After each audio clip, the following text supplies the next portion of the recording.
Hey, afternoon, ladies. Afternoon. Afternoon. How y'all doing? How y'all doing? Well, I brought y'all here today just for a minute because I promise you, I was watching this show for a minute while I was eating my tuna sandwich and having me some ice cold lemonade, right? And of course, I'm sitting here and I'm just flipping it and I'm flipping it and I stopped on that. You was playing my, I think the guy next to me is upset because I took up two parks, which I'll be upset if you pulled in and you see that I took up two parks. How would you feel? Do you get upset? Now, I'll start with that for a second because at the end of the day, it's going to be what it is out here in this community about our county. It is what it is. But the truth should be in your head also. Like, y'all got to know that this is just a whole bunch of bull crap, right? And I just like to have fun with it sometimes, here, here and there. But check it. We'll jump back to that for a second, right? So I'm eating and I'm like, oh, let me see what's going on. So I'm scrolling. So you got that guy, Tommy the Gossip, the one, that was involved with the Shamar and the Alvo guy.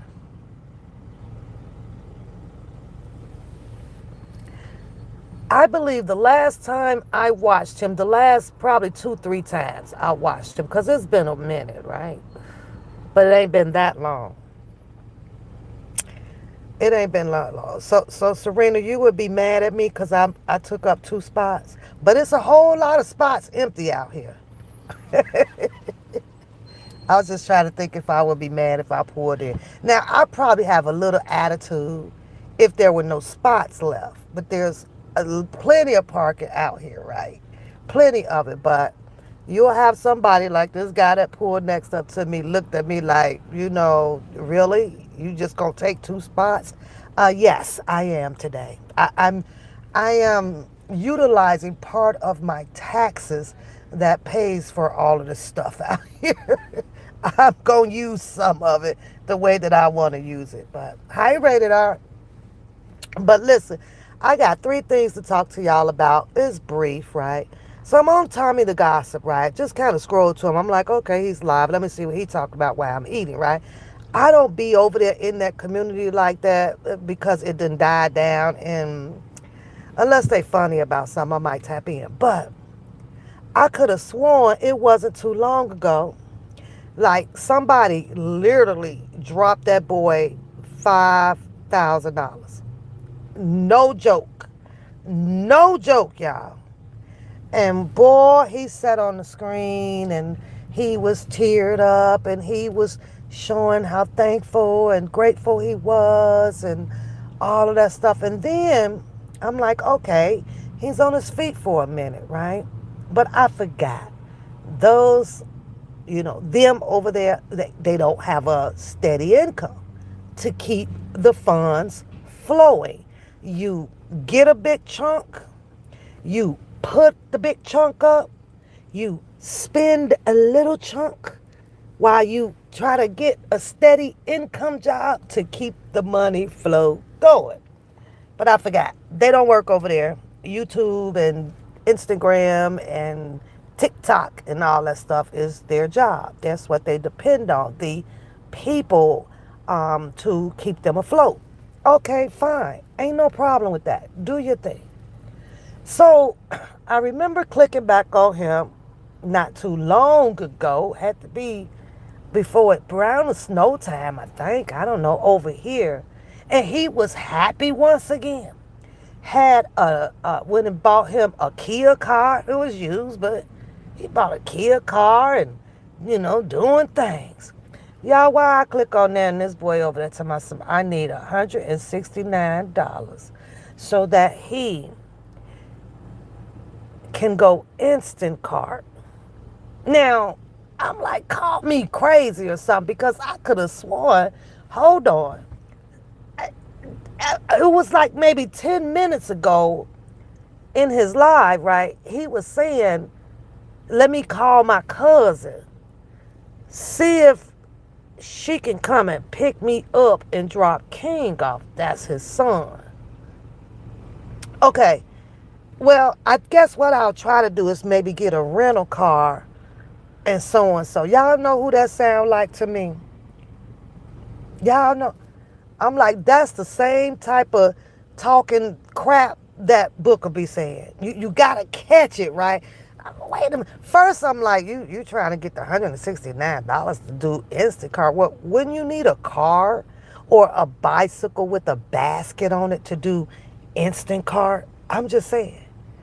And then he fixed his mouth talking about some, let me call my cousin and then, oh, maybe I'll just get a rental car.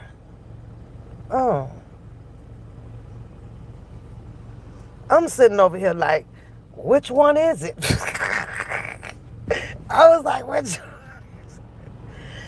When the hustle is real, when it's real, like people will say whatever to hope that somebody will bite it. And I'm like, what you just are you lying or what? Man, I had to get up off of there. Rise and fly, rise and fly. I'm in the bushes. I'm like, this is crazy. It be people like that that will, have a whole bunch of people gravitate to them on stuff like that. They love that shit. I was like, yeah, okay, I guess I wish you well with getting your $169. And, so I left. But I was just shocked because I'm like, he does all of this social media. He pretends to be, he acts as a judge over there when, he call them the girls when they all be arguing and crap like that. Right? So I'm like, his money ain't up. Then he went into talking about Instagram shut him down, kept his money, deactivated him. Then he said he on his third TikTok account. He says Facebook shut him down, took the $600 they never did pay him. Then he started talking about how he owed the SunTrust Bank. So they, not SunTrust, Wells Fargo or somebody. Then they shut him down and took his money out the bank because he didn't want to pay some late fees on something. I'm like, we're in America. There's always been late fees on you return checks and overdraft and all of that stuff, right? Like, what in the hell? So I got off of that. I went over there. I'm scrolling again. So I see, I think his name, Sean Davy Wade. I think that's that boy name. Sits up there with his, what do you call it? The Belle Biv DeVoe hat. He like wearing those hats. However, his live that's keeping the attention of the people over there. It's always about Crishean and that baby.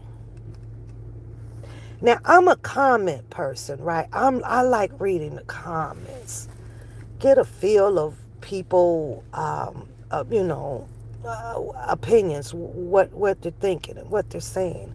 It also helps you catch up with the storyline if you're behind. You can kind of read the comments and know what the show is about and what they're talking about. Yeah, I think this might have been, I don't know, maybe 6, 7, 8, 9, 10 that I'll actually kind of tap into. And I'm looking at this. It's always about that baby. Now, half of the social media world has already diagnosed this girl's baby. I think as I'm reading the comments, right? Because I mean, they were like all negative towards Crishean. And I get that because the host is negative towards Crishean. So it's over 1,000 people sitting in that chat, and I promise you, the entire 1,000 who is speaking in the comments is saying negative stuff. Like the energy over there was just so demonic. I'm like, I don't know how you can sit through this. But I say that to say this, right? That girl knows that her son is disabled. I don't think that it's fair for the social media world who knows that the baby is disabled. A lot of people are saying that it could be possible fetal alcohol syndrome. So you know that there's going to be some impairment to this baby. Slow at this, slow walking, slow talking, slow eating, slow, just whatever the case may be. But the point to my story is the baby is alive. And when you are alive, we don't necessarily have to go off of a parent abuse from the beginning. It's what's happening now. Now, I'm listening to Sean Wavy Dade, and he's trying to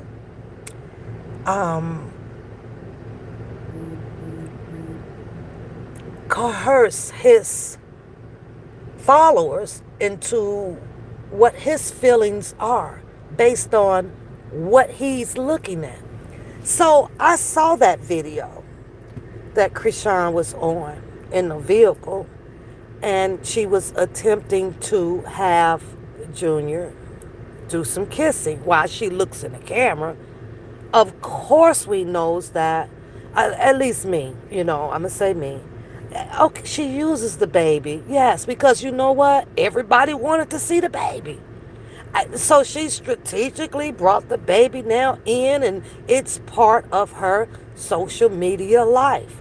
Everybody. I was watching all these shows out here when that girl was standing in the dining room of this house. At that time, she might have been about 7, 8 months pregnant, and she had stopped drinking, allegedly. I mean, you never seen her like drunk like that anymore. Once she had done reached the third trimester, you really didn't. You can tell because I followed her back then, and you can tell when she was drunk. Earlier on, unbeknownst to her, she probably didn't know that she was pregnant. And then when she found out, she broadcast that. She started going to the physician, and she was showing that. And I think that maybe she slowed down then. That's just my opinion. But to watch all of those grown people have something to say about her well-being, as far as to take care of that baby,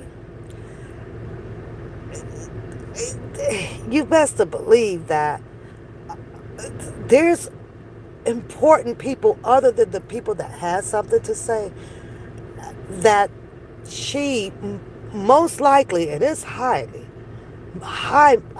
most likely that she is being monitored. that when she takes that baby in for whatever things are, so she's being monitored for that. If she wasn't, and there was symptoms of, out of the ordinary that didn't fit according to what the doctors were suggesting that she do this or prescribe or whatever, she would have to answer to them.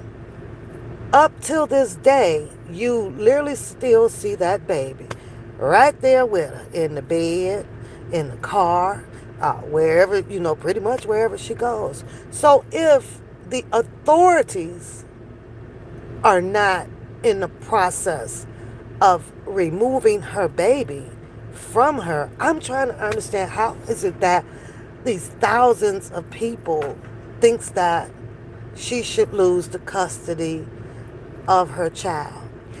I guess I say that to say this: just because a female doesn't show you how deep and unconditional her love is for her child, it doesn't mean that just because what you see on the screen that it gives you privileges to say, oh no, let's call these people. Oh no, let's do this. Let's do, and I'm like, listen, because it's usually one out of what, every 5,000, if it's even that high, that there's a disabled child somewhere, right?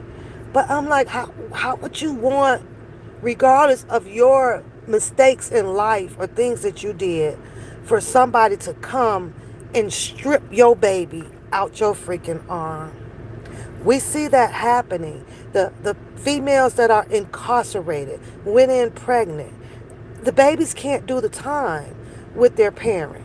They get the bond for what, probably a week or something or so. I don't know. And maybe there is some jail systems out here that has, where the baby can stay. I don't know. They might have some of those in the privileges ass fucking jails. I don't know. It could be. But how, I'm asking myself, like, how would you feel? How would you feel? Second of all, we have to look at the age of this person. She's trying to grow.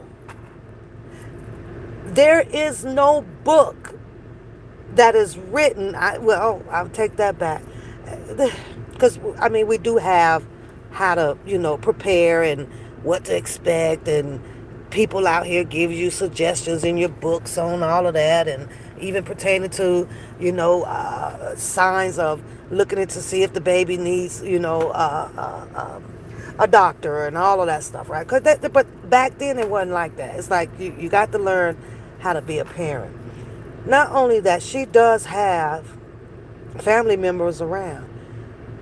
I don't care how bad her and her sisters or somebody might be as not as close as other families are, but I don't think that there's other adults that do be around from time to time or whatever would sit there and allow anything to be happening to that baby the way that those 1,000 people are over there saying. Now, the video that she put up, she clearly was telling King, give me a kiss. Give me a kiss.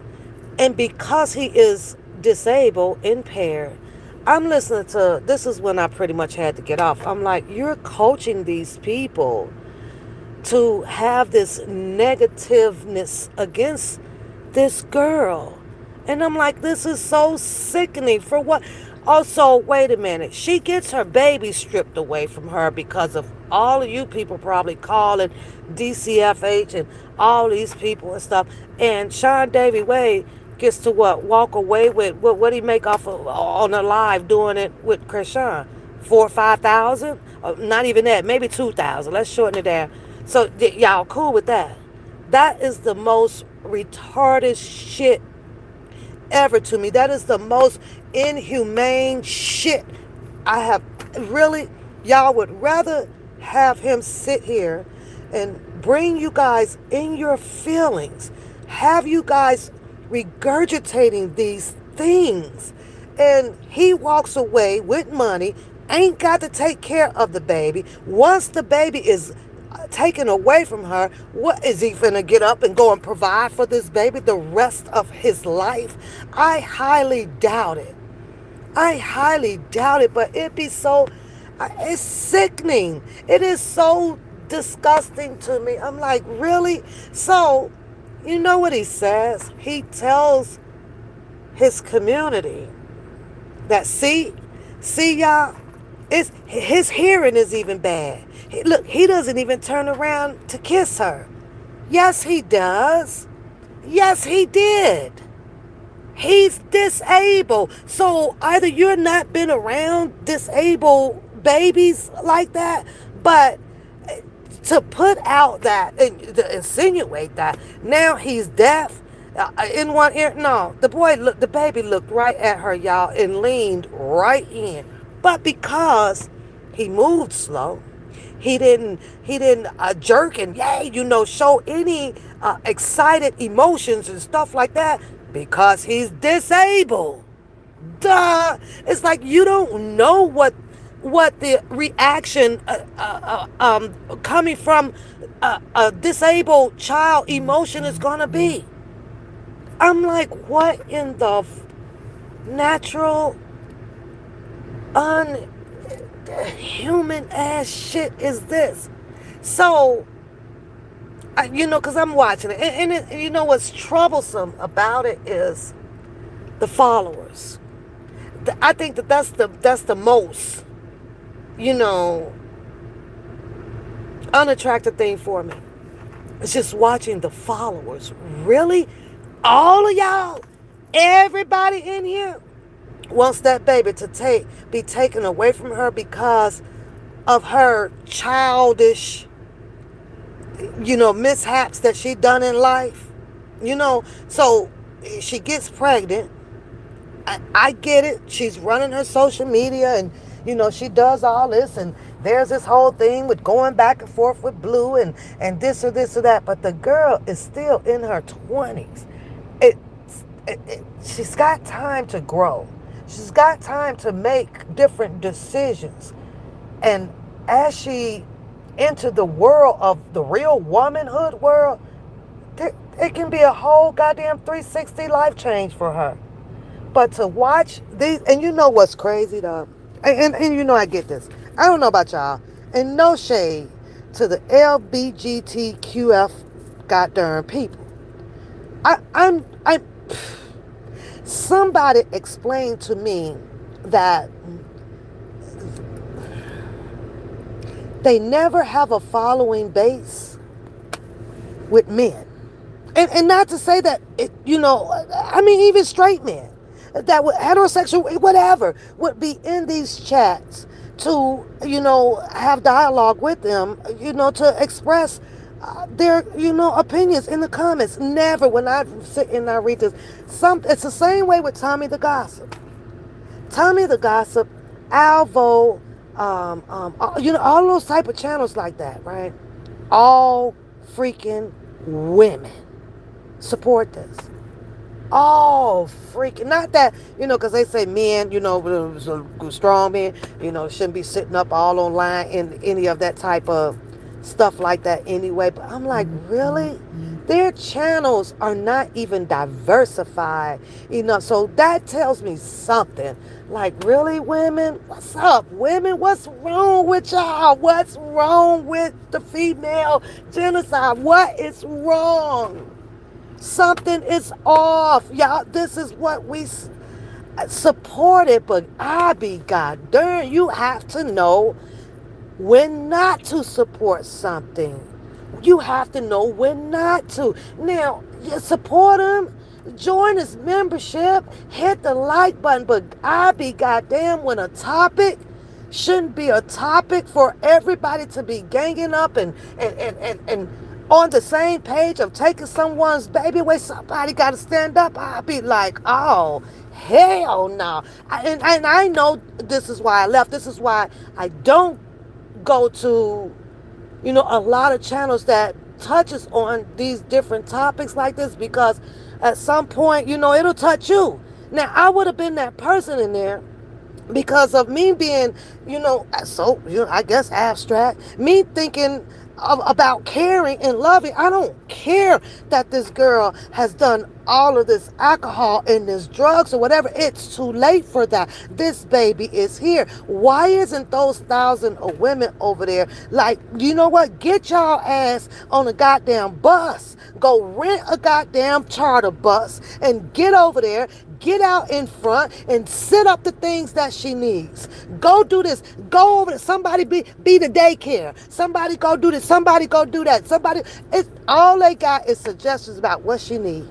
Well, she need to do this, and she need to do that, and she need to do this. And I'm sitting here like, this is unfucking believable. This has got to be one wasted ass goddamn country of people. I swear to God. I feel like, what is wrong with us? What is it? Is it because we're typing in the comments that you want to stand out by having the best negative comment in the air? I'm like, what are we competing at? Because I literally sat there, y'all. I did. And I can tell that, okay, this might be affecting me. I got to get off this channel because I started eating slowly because now my mind is going into overdraft and I'm reading even faster. And now my mouth is like, what in the hell? What the hell? This is what we do. Come on, ladies. This is what we do. And then to be coerced into repeating and ganging with your host on because this is how he feels. Sometimes you got to let a person go feel how you feel. Find that different lane to feel a little bit different, to want to reach out and help in a different way instead of, this what he need. Oh, I told y'all, the baby did kiss his mom. So I'm like, well, what? Is the baby deaf or is the Davy guy, the wavy guy, are you blind? And then all of the thousand of women that's in there, y'all gonna play time out and go analyze it yourself because that's exactly what I saw. And I'm sitting over here going, so all of the people that's going, oh, you know, that is so sweet. Just because he's delayed. It's taken him a minute to probably even to capsize that. She's saying, kiss me. He's disabled. He's delayed in life. That don't mean that discredit him or put something out that he can't hear. That really, I don't know, y'all. Man. Oh. And it sucks, though. What sucks about it is, I get it with Crishean. You know, social media is a moneymaker. You know, everybody wants to have that check coming in. But is it for the right thing or is it all for the wrong? And at some point, she does need to pull her baby back. And then whatever she's doing behind, you know, just do it behind the scenes and with your immediate family. She needs to pull her baby off of the social medias.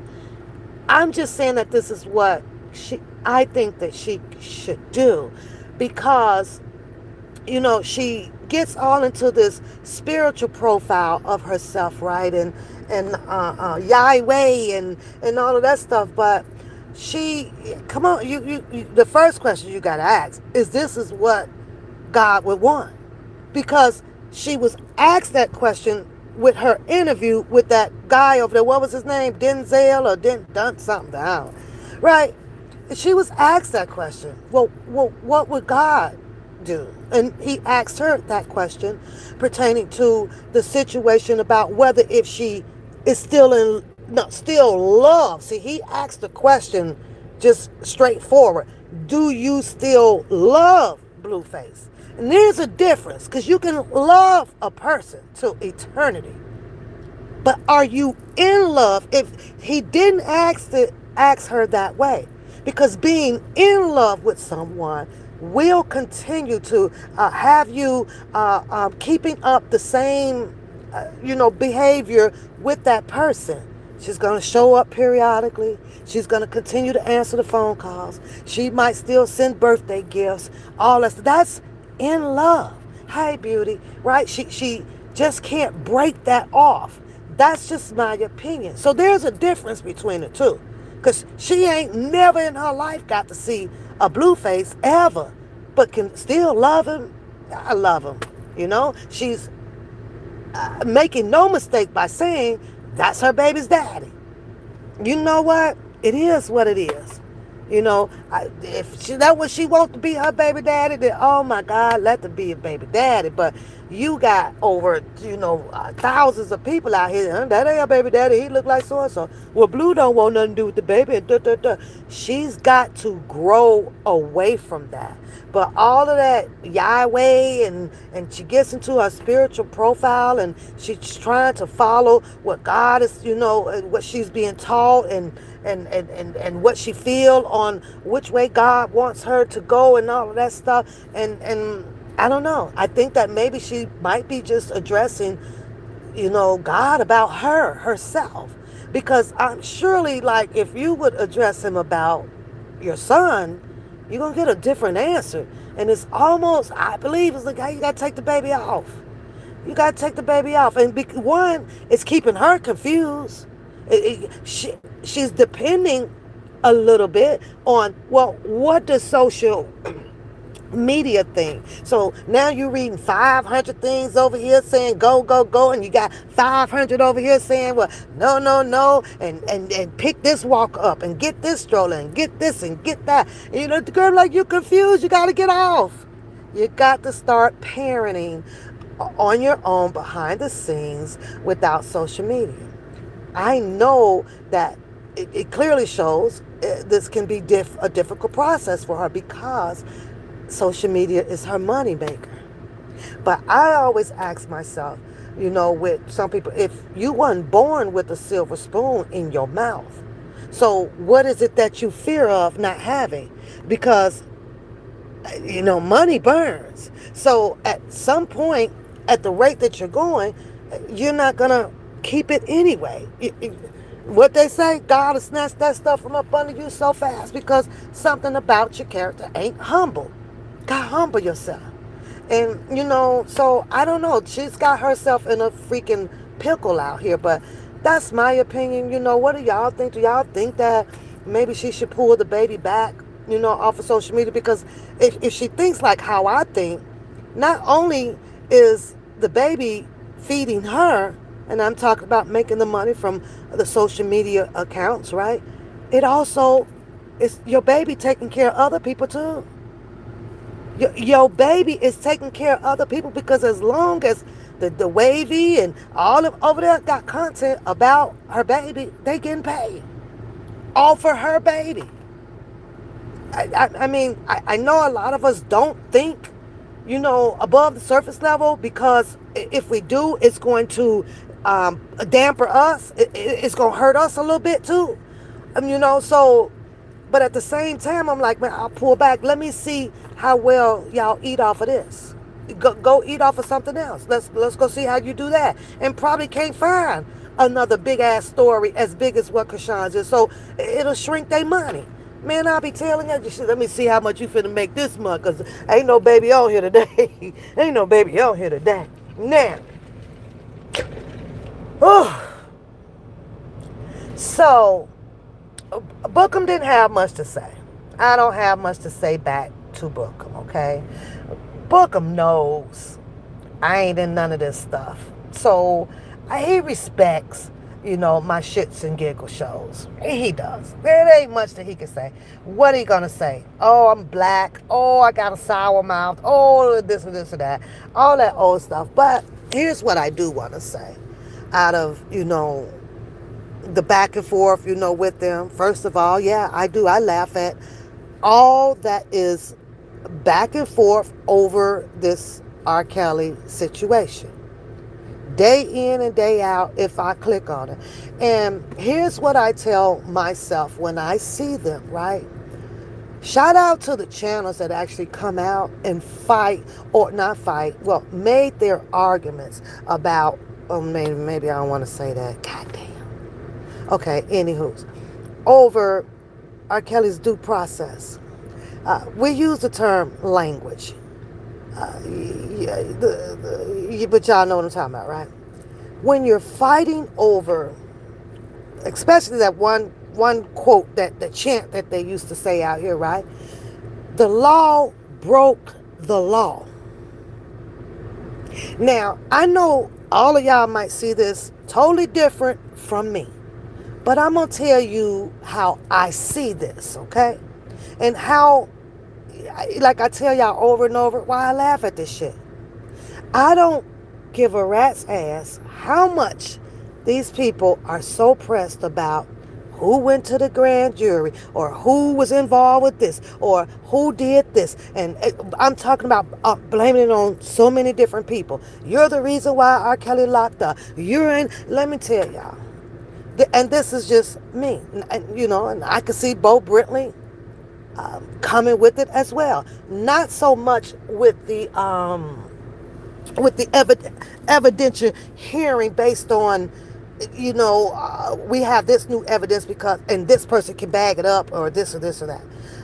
Here's what I think, that predominantly most of his motions and all that stuff will be to come back to argue what the law. He's going to argue about the law. This is my opinion. It's going to take to argue about the law. How did the law was able to do what they do? Is there another piece of law to overcome that, to do that? It's the law. I get it. Okay, maybe he'll be able to mixture in some of that, mustard in some of that. Oh, when the parents set this up and this, and this person said this, or back then, she said it wasn't her on the tape, and which will. I'm talking about just giving you some examples on that, right? And maybe he'll toss a little bit of that in there. But in my opinion, R. Kelly situation has to be fought with language. How did they mess all of this up? And where is it? Show us. They gotta, in my opinion, supersede whatever them goddamn prosecutors have done and found this tampered ass laws or whatever that prosecuted him and unprosecuted with some other freaking laws that could supersede where they made these horrible mistakes, arguing and so on and so forth. Other than that, I don't see Rashonda Landfair. This is my opinion now, ever coming back to say that the prosecutors made me say this. The prosecutors gave me and my family a lifetime of Section 8. Y'all know that shit ain't. I just don't believe that. Okay, I just don't. I don't believe that. Section 8, really? So you mean to tell me, if this is true, based on, I think Bookham have said it and a few other people are saying it, you mean to tell me a judge signed and sealed that this young lady would be able to receive Section 8 for the duration of her life, along with some of her family members, right? And this is documented, and everybody knows that that is probably against the law to do, right? If she is making over the minimum income that will require you non-eligible to receive it, right? However, I think that it's fair to say that, okay, she received quite a bit of funds, right?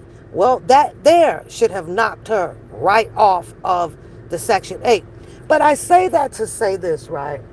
If that's the case and this is true what they're putting out there, then I be goddamn two fucks about Brintley better have that in there to show that this is how that the government used this girl and for her to take the stand against R. Kelly. That's easy. That should be in the paperwork, right? Bo Brintley should have that, right? Because we know that is not feasible, that is not accurate, and then you can already detect that if they did some shit like that now, his due process was wrong, or they broke the law, or they bought and paid her out. How is it that all of these things that these people are arguing back and forth for has not been distinguished and presented and with this first freaking what Bungie? Why they didn't bring this argument? I'm like, what the fuck? Not only that, because the book says that um, I he never said that R. Kelly is his god daddy. So this just my humor side, right? So you can be a godson without a god daddy. I know what the hell that boy said, and I'm pretty sure I can recite it verbatim. He's something like a father to me. Now that I've said it correctly, now how do you come out and dispute the relations of being a godson from connecting yourself? He's a god daddy. Those just go together. If you're a god daughter, then somewhere by golly you got a god mama somewhere, or it's just up in your damn head where you just wants to talk shit and imagine or make this shit up.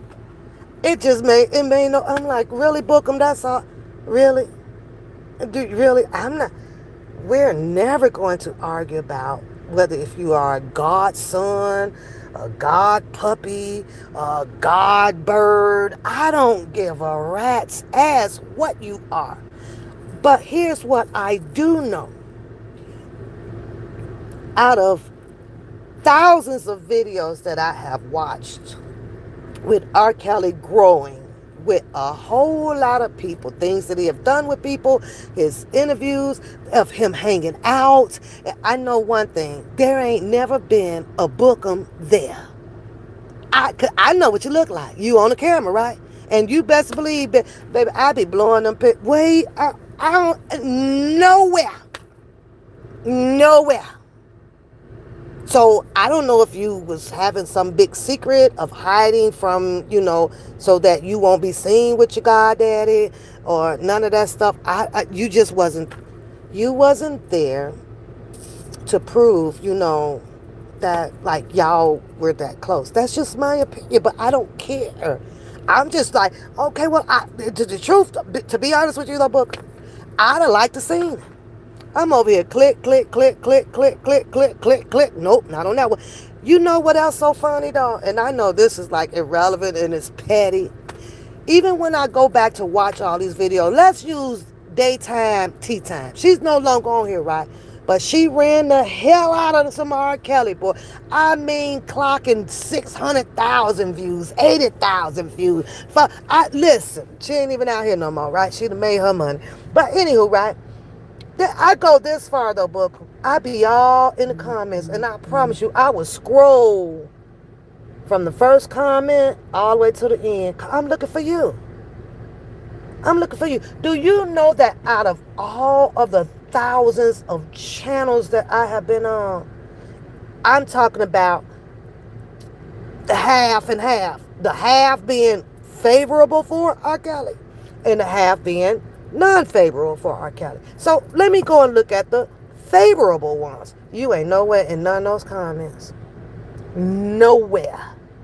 No, I mean, not under your social media government name that you use. Nowhere. Unbelievable. I'm like, I know you gonna be over here on these comments. I know you gonna be over here. Man, they talking some good stuff about R. Kelly. I scrolled through there. It must have been at least about 400 comments. I ain't see one goddamn thing to check out these comments. Now I'm asking, why wouldn't he be over here sharing, commenting? Because they're doing good stuff over here. I ain't seen that boy nowhere. Nowhere, nowhere, nowhere, nowhere. Nowhere. Ain't nowhere congratulating nobody up for the good content or nothing about no dang on R. Kelly. But that's just my opinion, and I know it's here, near, or there. It don't matter. I'm just saying. But, Now, the Queen, Bookham, the Queen ain't too happy. She ain't too happy about people. She ain't happy or thrilled about all his godson and all that stuff. Now, she writing a book. I don't care what y'all say, man. I be over there reading Queen stuff. Queen. Queen be getting it in, honey. Like she said, R. Kelly come home, he is coming there. And from the look of it, and sound of it, it's Australia. You know what I'm saying? Like R. Kelly going home to Australia. So that's her love, even though she's reading through scriptures and she's reading out in a spiritual fashion. She's reading out in the spiritual fashion, and her convincing the people is and if you join what she's doing, she's just creating a positiveness around R. Kelly. There ain't no goddamn in love and all that goddamn stuff and blah blah blah. But she ain't too happy with all these godsons and the cousins. I mean, she putting all of y'all in that book. She even is a little bitter, with Bo Brindley right now. I think she might be saying something about that darn Sharon Wimbush over there too, y'all. I can listen. I'm waiting on the book to drop right now. I think as of today, she done did 3 more episodes, part 7, 8, and 9. Now I gotta go catch up on 8 and 9. I only did. And don't judge me, beauty. Don't judge me. I be over there looking for Shannon. I be, I be straight looking for Shannon. I'm like, no, I'm gonna catch Shannon over here. Now, mind you, I done seen him a few times in the comments. That's about it. But I be on the Shannon hunt down. I be on Shannon over here. I'm gonna fire his butt behind from over here. He gonna go on over there with that damn woman. He done wind up over in Australia some damn well. He done left America. He ain't over here with us no more. And she popping so many videos, right? He ain't got time to come over here. He ain't got time trying to be over there with the Queen. But I don't know. I'm reading her stuff. I like her read. It's a good read. It ain't nothing wrong with it, man. I'll be So I'm guilty about that, but don't be judging me, Book. I sure be over there with the Queen. I be in the bushes, girl. And then, listen, do you? I'm like some of those pictures and things that she be putting up, and you will never see him over here. You don't see half of some of those pictures that she be. Where the fuck she get that one from? Where she? Oh my God! You listen. When I tell you what she be popping out about, R. Kelly, Bookham, don't come close, girl. Don't come nowhere close. Can't touch on it. Not at all. And she know about all that intellectual property too. She says she know who got it. So, baby, this gonna get really interesting because that's going in her book too. She be like, and I'm dropping names in this video. I be like, ooh, well, come on with it, Queen. Come on with the tea. But I listen, it is what it is. Everybody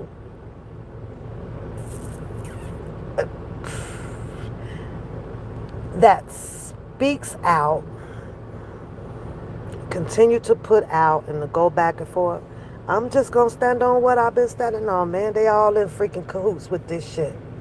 That's just how I feel. I don't care about how nobody be all that, smoke coming out their ears, talking about some, and I ain't F with you in so long, and da, da, da. I don't nobody care about all that darn deflecting because for the simple fact, none of this stuff should have not started. I guess maybe they failed to realize that, well, you came as a pack, you broke up as a pack, I'm going to keep you as a pack. That's just how I don't care all that goddamn screaming. Listen, I don't know. Now, Sharon Wimbush done went and had a whole makeover, okay? And, because like I said, Sharon Wimbush played that video of her at her dad's funeral. And whoever had them cameras on had Sharon Wimbush walking away from the casket. I think OCOV did play that damn video. That's where I think it came from, though. Yep, that's why I think that had came. And I was like, oh, okay. But anywho, maybe that's not her. Now, and Chi-Town Finest is upset with Sharon Winbush too. Sharon Winbush, she did put her name out there. I saw it. I saw it. I saw it. So that's undeniable. She did, but maybe she didn't try to. I don't know. So Chi-Town Finest had some transparent freaking words for her, and it wasn't nice. But she did say that she know exactly who she is now, and that she's in Chicago. So I mean, we kind of I'm not we Chicago does have a marina. You could go out there when the boats come out, and they all sitting up down up through there now. So but Sharon Winbush, she done came back out with her goddamn Baywatch mother goddamn swimsuit on. She out here like, I wish you would. I mean, if it's her. Now, I ain't kidding y'all, because I clicked over them like, oh, Lord, I think they having a battle of the titties. I don't know. Because then, Kaleidoscope came back out and got her AI going with her titties popped out. I said, oh, shit, it's about to be on and cracking with a titty fight now. I don't know. That's what it just kind of looked like to me. Now we're battling who looks the best. Listen, skinless. I was like, do y'all thing, boy, because it cracks me up. But no, Bookham didn't have much to say. There's nothing. What are you gonna clown me on? What are you gonna clown me on? What are you gonna say? Oh, well, you're not a supporter. I'm gonna say, well, thank you. Shit. Well, thank you.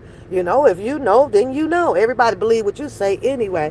But now I am about to get petty. So if you do not want to be here doing my pettiness, I suggest that you leave, because my pettiness is going to be about somebody right now. And I usually don't do this. So this is out of the ordinary of me. But since I already have spoken on her once, oh well, 2 buckets in a fuck it. I don't care. Right? So Booker did his post, right, and blah blah blah. It was to one pap. Now, other than anybody else, I probably wouldn't even comment. But Galatians, I'm gonna comment because it was you. I'm gonna comment because it was you, honey. And I already know I don't watch her shit, and I don't care all that same ass ridicule bull crap or whatever. Now, Galatians. Galatians, Galatians, Galatians. You know that you're showing a bitter two-face, right?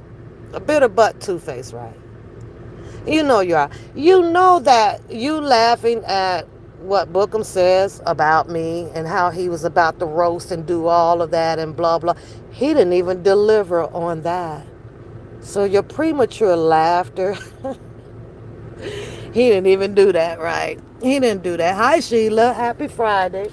Right? But you do know that under suspicion, right? The stuff like Bookham went and put up that freaking indictment paper that Dubowski read from front to back to front, up and down, side to side. He made sure that paperwork stuck in everybody's head. All of them. He read them all. Supersede, back and forth, back and forth, back and forth, back and forth. So it wasn't nothing new that your boy put up at all. Absolutely nothing new. But what I didn't catch, and I got to go back and catch, I got to go back and listen well, because I was actually running out the door at 4 this morning. Right now I'm about to run back in the door in a little bit here. Right? I'm just enjoying the weather. But I got to catch this part though, because Bookham's argument was about Kip not, being in front of a grand jury and preparing to testify against R. Kelly. But then he started talking about the 2 young ladies, Hawkins and forget the other girl name, right? Back in the long ago cases, I believe. I got to go back and check on that before I speak on that, because I want to make sure that he actually put the right year out of 2019 preparation trial and them doing all of their grand juries around 2018 or 17 or whatever from the 2008, and then they putting together their preparations to indict R. Kelly back then. I think I missed that. So I need to go back and check on that before I speak any further on that, because I don't want to make a mistake on that. But however, Galatians, you do know that I am under suspicion that, you know, you're the one that's sending them, book them all that shit. And you and I would know the reason why, right? Because most of the shit, you sent it over here, right? I just didn't display it. I just didn't play. I just didn't put it up. Matter of fact, though, Galatians, I believe I have a filled ass phone with a whole lot of shit you sent. Now, I do know that you and Bookham will remain besties, okay? Beasties, besties, whatever you want to call it, BFF, and the whole ordeal.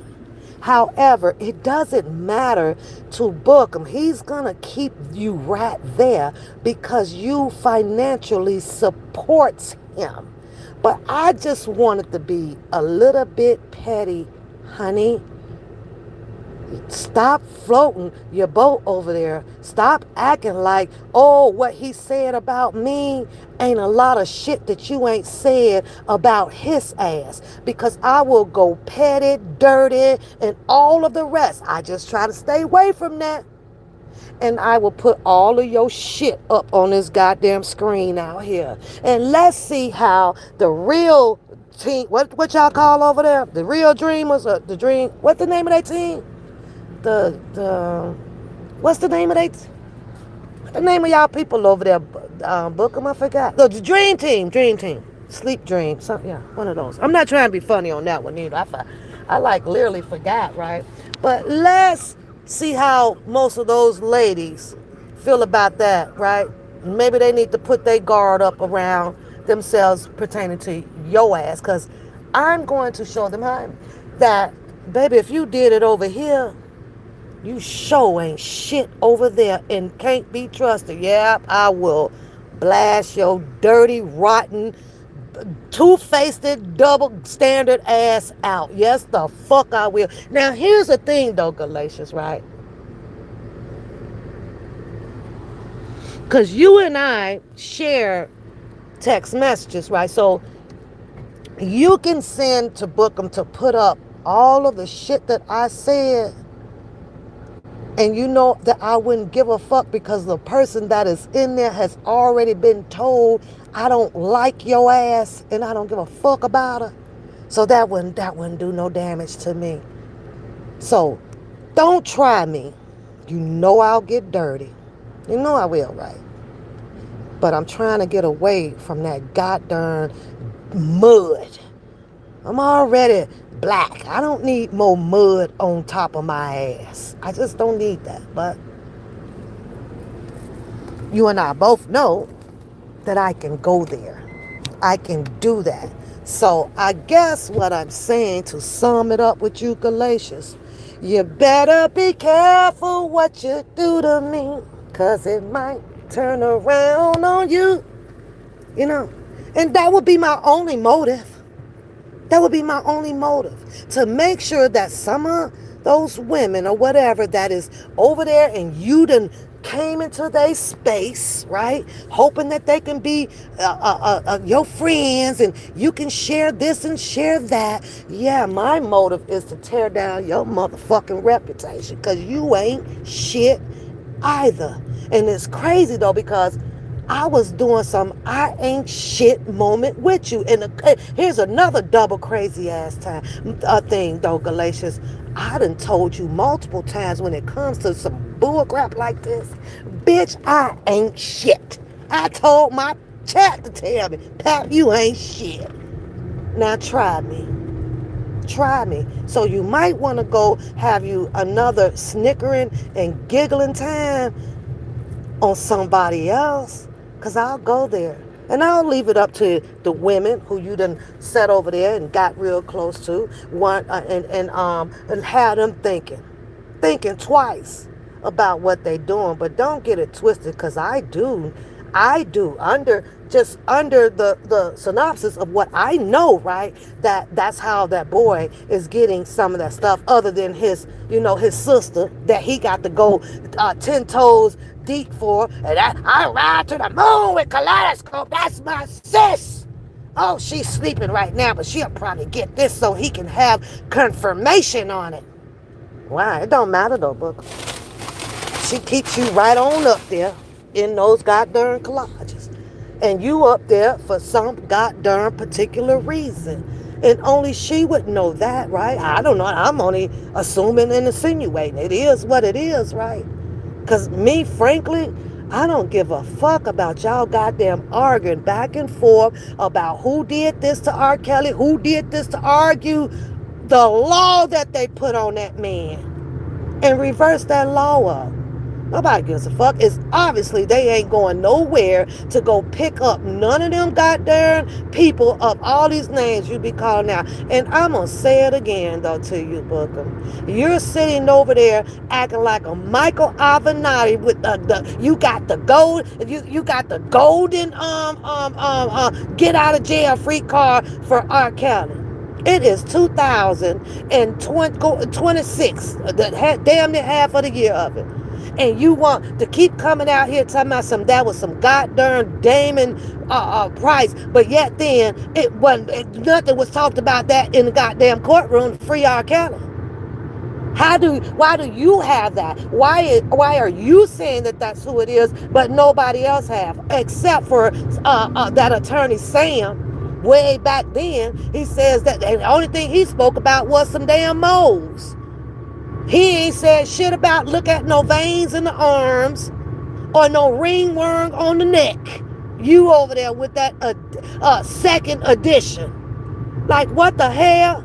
Yeah, Miss Connor, whatever, whatever. But don't play with me.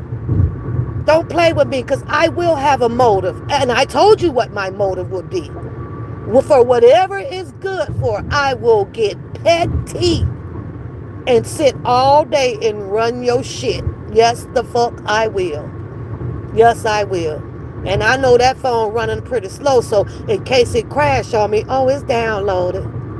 It's on an external hard drive. Ain't going nowhere, because like they say, you never know when you got to show a bitch your worth. And I will do that to you. That's what's crazy. So he and ha that. Stick to the subject over there. Stick to what else you got to give Bookham to help free a goddamn R. Kelly. You ain't got something else? You got something else? And that should tell you this is just my opinion on it, right? Oh, she over there working over there on some goddamn government system. She into that field. Yeah. Should I display that? Should I display that? See, we once was cool. And when you came to Chicago, you were cool. But there were a few people down there, just a few, saying that they think that Bookham sent you down there. At that point, I didn't give a shit about that. But a few people were saying that. She used to be on Bookham channel and this channel. But here's the thing, though, Galatians. The shit that I can sit on this phone and say about you from the time of the meet from downtown Chicago, you can't sit on here and say a motherfucking thing about Pap, can you? Not nothing. Nothing. That's why I can talk my shit. That's why I can talk my shit. It's just that simple. But at one point, I was cool with this girl. She called me.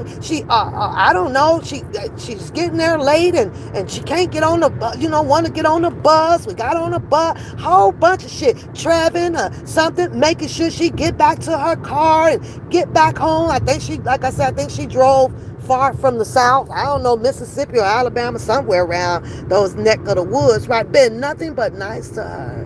Nothing. We laugh, we do this, and everything, and now you over there with a fucking hee ha ha, bitch. Don't bite the motherfucking hand that will feed you. Don't do that. Don't do that. So you over there happy hunky dory, that Bookham trying to crack a motherfucking joke and you the only one with the laughter. You need to get you another show, bitch. That ain't showtime. Huh? That ain't showtime over there. That's some bullshit. That's some bullshit. He knows it and everybody else knows it. It don't take this much to be going this goddamn hard about no darn he's like something of a father to me. Who gives a rat's ass? Tell him, since R. Kelly is something like a father to him, to go get him out of jail. Reading that old ass indictment because he needed to prove something to a Sharon Winbush, who is now the ghost, who is now a Janet, right? And what did he do last night? Nothing. Performed. He was in his actress moment, and I did say actress. That's the fuck I did. And I hardly ever, when I come on, talk about this boy. I just laugh at the shit that he says. He knows that, right? And he try to get a little bit petty back. I don't want none of his goddamn attention. None. He will never ever catch me trying to do a call in or pull up over there to his fucking camp or none of that shit. I can do it right here. But now, go do it. They out here, battling it out like somebody is stopping them from doing all the work that they say that they're doing to help get the attention to, I guess, free R. Kelly. No, nobody should be able to stop that. Y'all behind the scenes. You sound like fucking idiots. You sound like idiots, but I guess it sounds good. Oh, they just trying to stop us. Ain't that what you said, Bookham? Who trying to stop you? Because out here in this world, if you got the mojo, you the baddest shit, then get your ass out there and go do it. Who trying to stop you? That's the golden question for the $1 million question for the day, Bookham. Who trying to stop you? Because it ain't nothing but air and space out here. You could easily got your ass up, gone down there, and get suited and booted and go into courts with Bo Bridley. Who finna stop you? All that thing, yin yang shit y'all be talking be hilarious to me. I know when I hear some real stuff being spoken on, and I know when I hear some effed up stuff to be spoken on. That's when I'm laughing. That's not detected by y'all now, because it should be. I don't laugh when shit is understood and don't need to be explained and is going to happen. Fuck y'all think y'all fucking with, man. This shit be hilarious. No, you ain't finna do shit. Not a goddamn thing. But get off of that damn lie, scratch your damn nuts, and sit on that couch and probably, deep fry 2 wings. I don't know. But we know, I know, ain't nothing you done said or did has a follow-up plan to it. Period. I don't be coming at you, Buckham, to be starting no goddamn beef or no quiet. I talk and speak my shit just like you do. Just like you do. And if you ask me, at this point, shit, both of us got darn underrated. Ain't nobody give a shit. These channels ain't growing. They ain't going nowhere. Nowhere. Everybody just like your performance, goddamn acting a little bit better than others. For some apparent reason, they are definitely over there in denial or something, thinking that all that stuff that you be saying that you gonna do, that you gonna do it, that you have not done, and they be hyping you up. Now, after I done hyped your ass up about maybe 2 times, and the third time, I'm gonna have to ask you, well, when you gonna do all the shit you say you gonna do? Because other than that, I'm about to unhype. What the fuck? You ain't finna have me out here just keep hyping you up. When is you gonna do all the work, the actions and stuff? You think, what, reading the paperwork? Oh, I get it. I forgot. You were just trying to oust Sharon Winbush about the freaking Kip. Well, Kip name ain't in here. My name ain't in here. And so-and-so name ain't in there. Everybody knew when the shit was read long ago. We didn't see it. But I get it. You got to press a little bit harder on that narrative to shame, I guess, Sharon Winbush. I don't understand why at some point let's let R. Kelly deal with Sharon Winbush. Let R. Kelly. For all we know, R. Kelly probably is actually on the phone with whoever the real Sharon Winbush is. Since you said that this is a fake one, right? And he probably know it's a fake one out here that's doing what she doing. But it's like let's make. Oh, I didn't know that was still open, huh? Oh, okay. Let's just make this our argument of it. You know, if I was R. Kelly, I promise you, man, they should give him access to the freaking YouTube so that he can sit up in the day room and with some popcorn and be laughing his goddamn ass off at this shit. That's what I. That's what I think. That's what I think. That's what I think. I'll be sitting up in the day room, man, rolling on this shit here. It's just crazy. It is really crazy. It's funny, like it's entertaining, but it is so crazy that all of the people that is still out here doing this and doing that and doing this and popping that, like, seriously, this all y'all got. I mean, I get Book a little bit. I mean, he did find some damn job. Shit, he is on a job, but if shit is on here, I can't. The only thing that will make you want to be on here, right, or have you on here the way that you are, right, the people that are out here, right, is money. It's money. There is no way in the hell that a person could be popping collages after collages after collages after collages, 4, 5, 6, 7, 10 times a day. Ain't nothing else going on, man. You got to be crazy. That is, I mean, that's the thing. It's your thing. But you don't even see a average, big freaking block. I don't even see this much material coming from a TMZ. I don't even see this much material coming from a TMZ. I guess the question is, will it change things? I guess that's the main question. Will it change things for R. Kelly as far as this setup, as far as his due process rights were violated, as far as what else, what other contentions can we add in there? We had the due process rights, we had the setup. The setup is the big one, right? Coming from everybody. Or should this have been a RICO and the one man ain't an enterprise? Okay, but I'm trying to think what else can they argue though? Bookham. Well, what else? What are the other contentions? What else? What else? Because to me, and I say this all the time, but not to make it sound negative against R. Kelly. I think I say this because I like to think that there were attorneys there for R. Kelly, for people to say that this ID was fake.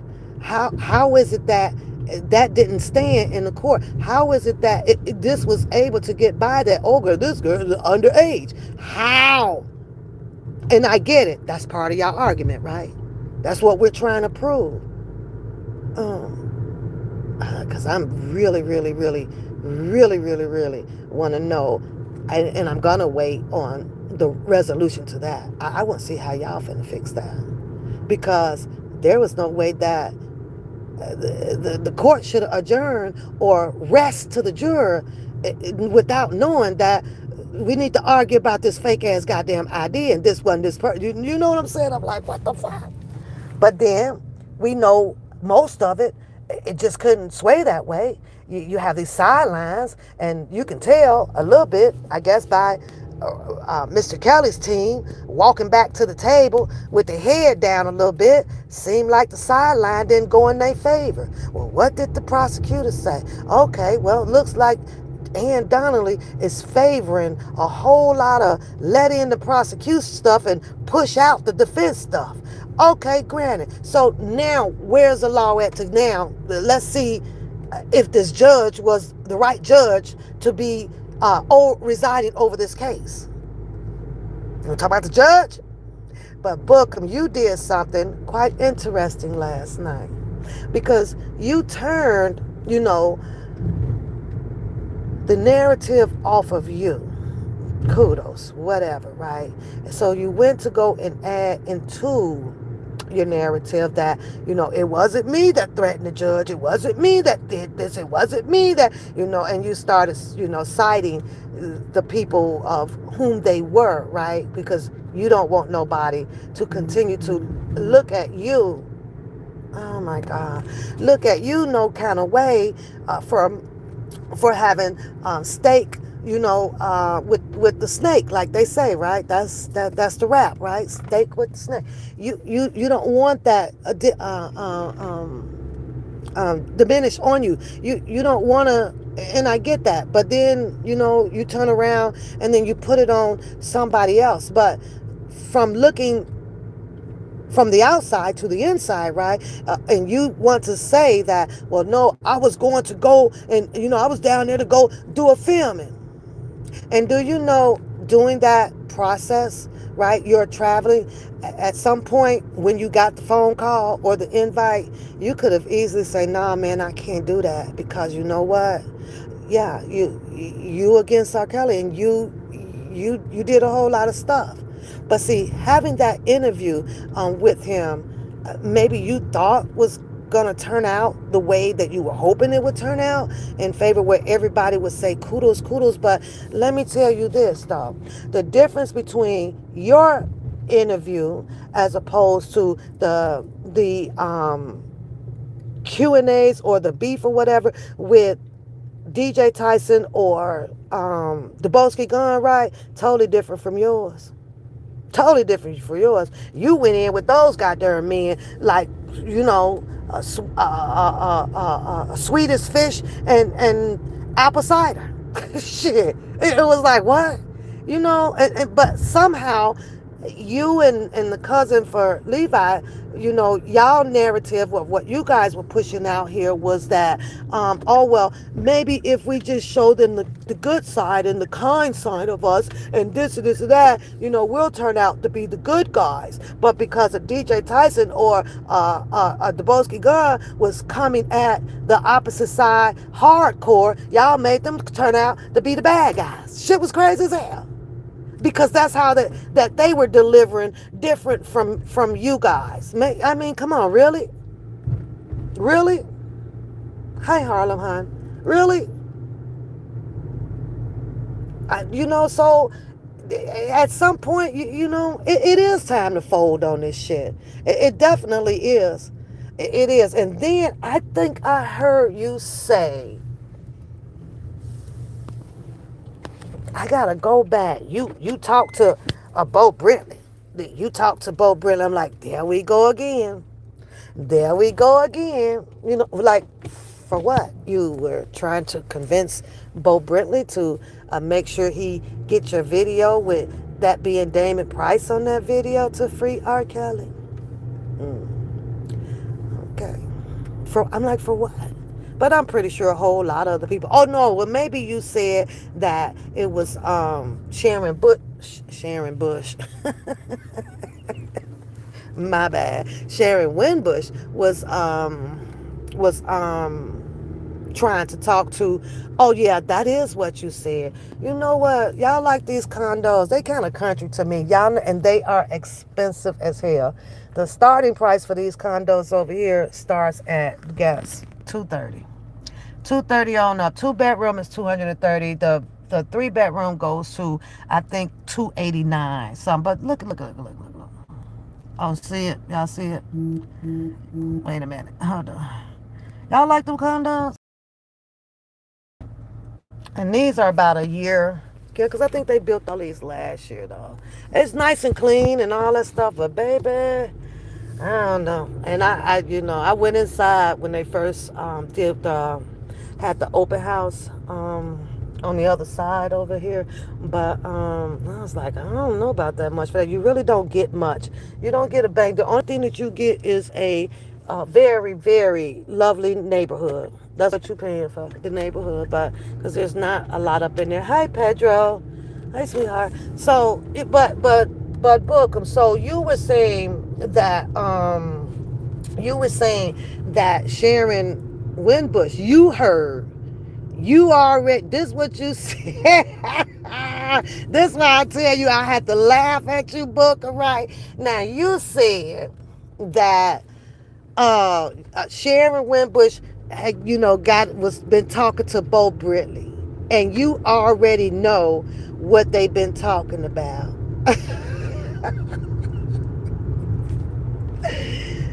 You know what? I'm very interested in knowing how do you know that? Because first of all, it's Janet. Second of all, it's a ghost. Third, what they was talking about, book? Why you go? Just you could tell me. Come on, eagle. This eagle flying so low. Come on. Oh my God. That's the only thing. Beauty like this country stuff. Beauty, I don't like this country stuff. Girl, you never know what's gonna jump out the neck of the woods on you. Jesus Christ.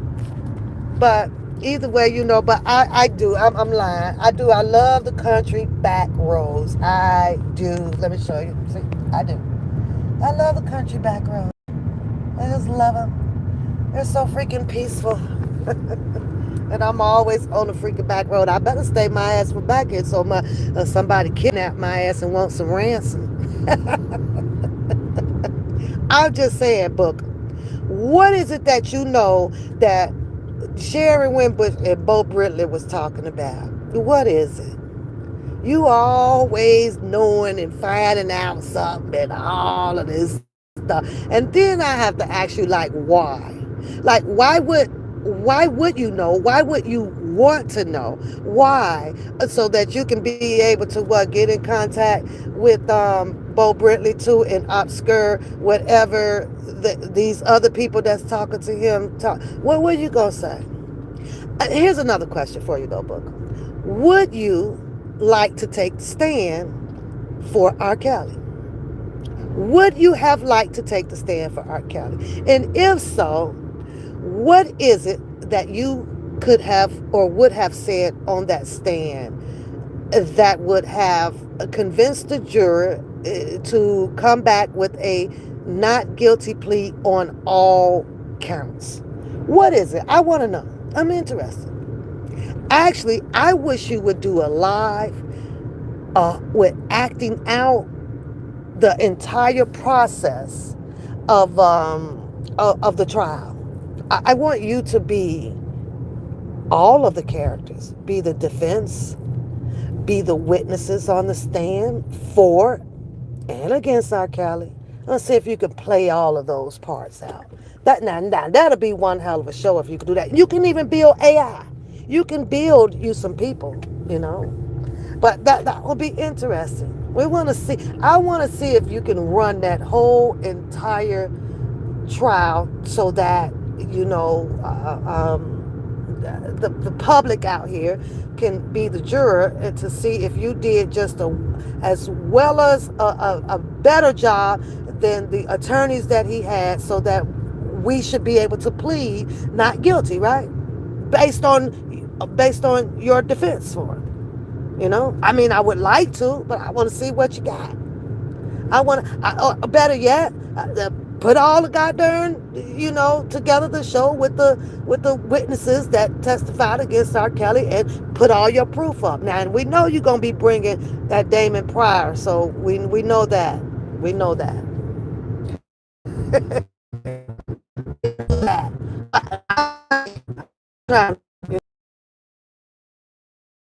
That's putting you in a whole different goddamn category right now. You better look out, boy. About make you a man out here doing the damn shit, fucking around with me. God, listen, hey, Book. I got a whole bunch of shit be storming through my head, ideas. I do. I'm cold with it. I don't have time to patent shit though, man. It's like my whole entire day. I'm stacking lemons. I'm keeping the cooler with Gatorades and shit. I got a lot of shit to do, but my head still be doing that. But for real, nah, y'all ain't doing nothing. Nope, and nope. Now, there might be some lukewarm, out here where that, okay, Pope really might be able to grab some of this. I don't know. Maybe he'll, I don't. Maybe he'll get Sam, that old attorney Sam video where they said that it's not me, and the mom and the daddy said it. But I mean, hell, they had that opportunity, up in New York where they dragged them up there too. But then the dad died, and of course it don't help because I mean, I don't know what it will take to put these parents on the stand unless it's ordered by a judge, right? And it's inserted into the newly evidence and new trial. I don't know about that, Booker, but all that other shit about that girl getting all that damn free stuff for a lifetime, they should have beat that. And they know good goddamn well that that's probably against the goddamn law. Shit. I don't know. I don't know. Matter of fact, Bookham, you should have put a together team. I know Kaleidoscope be saying like she ain't got to go out there and be doing nothing for nobody. I mean, but if that's your sister and that's one of your strongest arguments, I don't know why she wouldn't stand with you outside. Because, I mean, she can even set up the donut shop right outside. I know that was a petty shop, man. I ain't shit sometimes. I already know, and I know it's going to be something said back about me, so y'all ain't got to tell me. Sometimes a little bit of pettiness will squeak out.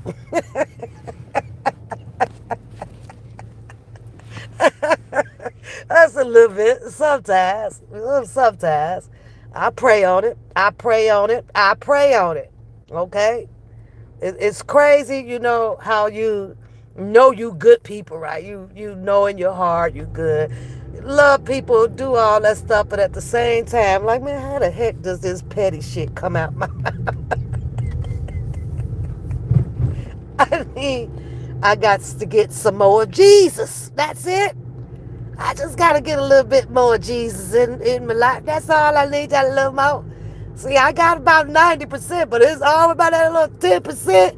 That 10%. But you know what be making me mad though? Because I be like, y'all know, I'm a child of God. I love me some God. I love Jesus. I love Jesus, right? Now Jesus. Now this is the people. Y'all already be saying, well, y'all know that God know you before you know yourself. He know what you finna say, what you finna do, how it finna. Well, so then everything is cool then, right? I'm just asking for a friend. Everything is cool then, because he knew that I was finna say some petty stuff. I'm going off of what y'all be saying and teaching and all that stuff. God know you for you know yourself. Good, cause I don't know me before I knew myself. Well, I don't know not what I do sometimes. All I know is, oh, I better recognize that. Then sometimes I will say, well, hold on, Jesus, hold on. Now, was that me or was that you? Because you supposed to know not what I'm supposed to do, so you supposed to stop me in my tracks. Oh, shucks. I promise y'all. Who was that, Jesus? Was that you or say which one? Because y'all, I mean, sometimes y'all confuse me. Because I know that, I'm good people, right? So I gotta ask God, who was that? Who was that? Was that you or the devil? God, which one is? Because sometimes, sometimes I'm confused. Well, if that's the devil, and I'm a really nice person, then how did that come out? You know, I got to go read what is it? The New Testaments of John or somebody. I got to understand this stuff. How am I such a good person? How? But yet then I just said for for Bookham to take Kaleidoscope, and they go out there and start doing all that yelling about that it was illegal or it wasn't right for them to offer this girl a lifetime membership of Section 8 to testify against R. Kelly. Then my dumb butt sit over here talking about, so, well, maybe, yeah, I mean, because she all about her money. Ain't no doubt about that. She had them coin. Well, then she could set up the donut shop and the cookie shop right out there, make a whole lot of money. You know how many people be out there? It's just, maybe I'm just overthinking it. Because I'm silly sometimes. I'm silly sometimes. But so that's pretty much, his live was pretty much, targeting Sharon Winbush, which, is kind of ludicrous, maybe to some of y'all, but definitely to me, because he's trying to prove a point, saying that, she's not a real person, and R. Kelly don't talk to her, and all of this is lies, and you talking about calling Homeland Security, or she not talking about, but she trying to send a whole bunch of people to call Homeland Security. Now, I know y'all probably thought that, listen, I ain't have a word or two about Sharon Winbush, but I actually do. Now, not that I'm siding closely or remotely, with Bookham over there, but as it, Sharon. Now, I gotta admit this, cause we all try to make sense of things out here. Okay, I see you over there in your Baywatch bathing suit, girl. Okay. Now, but listen, I, what's that man name that you broadcasted in that case file to send to the Homeland Security, because he, I think Dana read it right, that he'd be willing to testify on behalf of an R. Kelly. For testify about what? What he gonna what he gonna testify? So I mean, I'm just asking because I believe that it was said out here on the curb that he was like, I think I heard him say it. He was stealing R. Kelly mail, and at first, and started opening it up and all that till they became good friends. See, I mean, you got to be mindful about how they would cross-examine him. They showing the fuck finna come make him look like, man, they gonna cook him on, if you want him on the stand, but they gonna cook him. Did you get paid, or were you coerced, or were you? And you know what he gonna say, Sharon Winbush? He gonna turn on you. He gonna say, yeah, I met this lady, Sharon Winbush, through one of R. Kelly letters, and then she said that she would help me with a few coins and keep money on my phones as long as I do these interviews to tell good things about R. Kelly.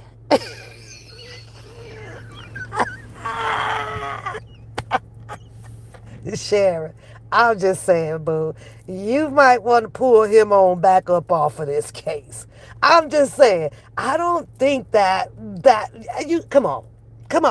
You now you're over there as articulate as you are, and all intelligent, but your master plan on this go round, the pull back, Sharon.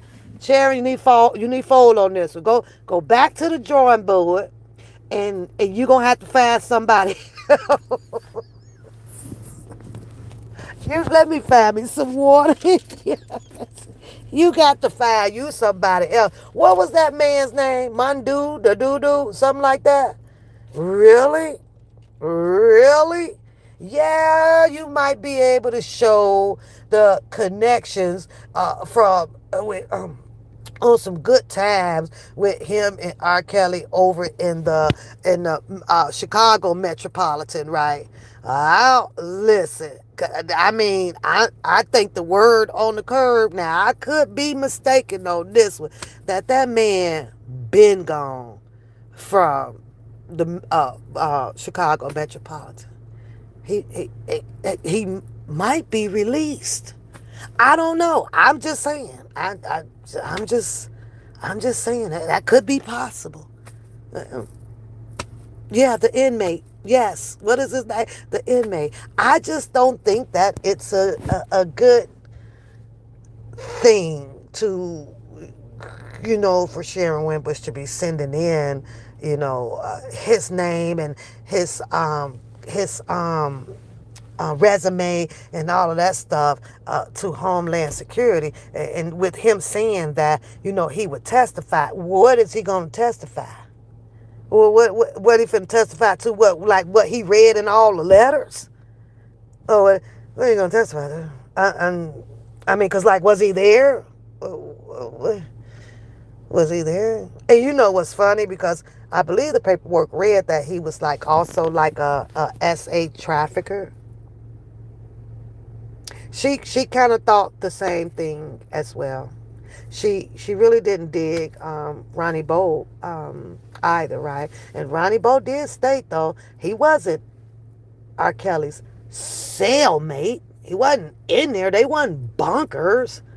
He was just, close by in the unit and da da da. And he took to R. Kelly and he sat and they, and shared some stories.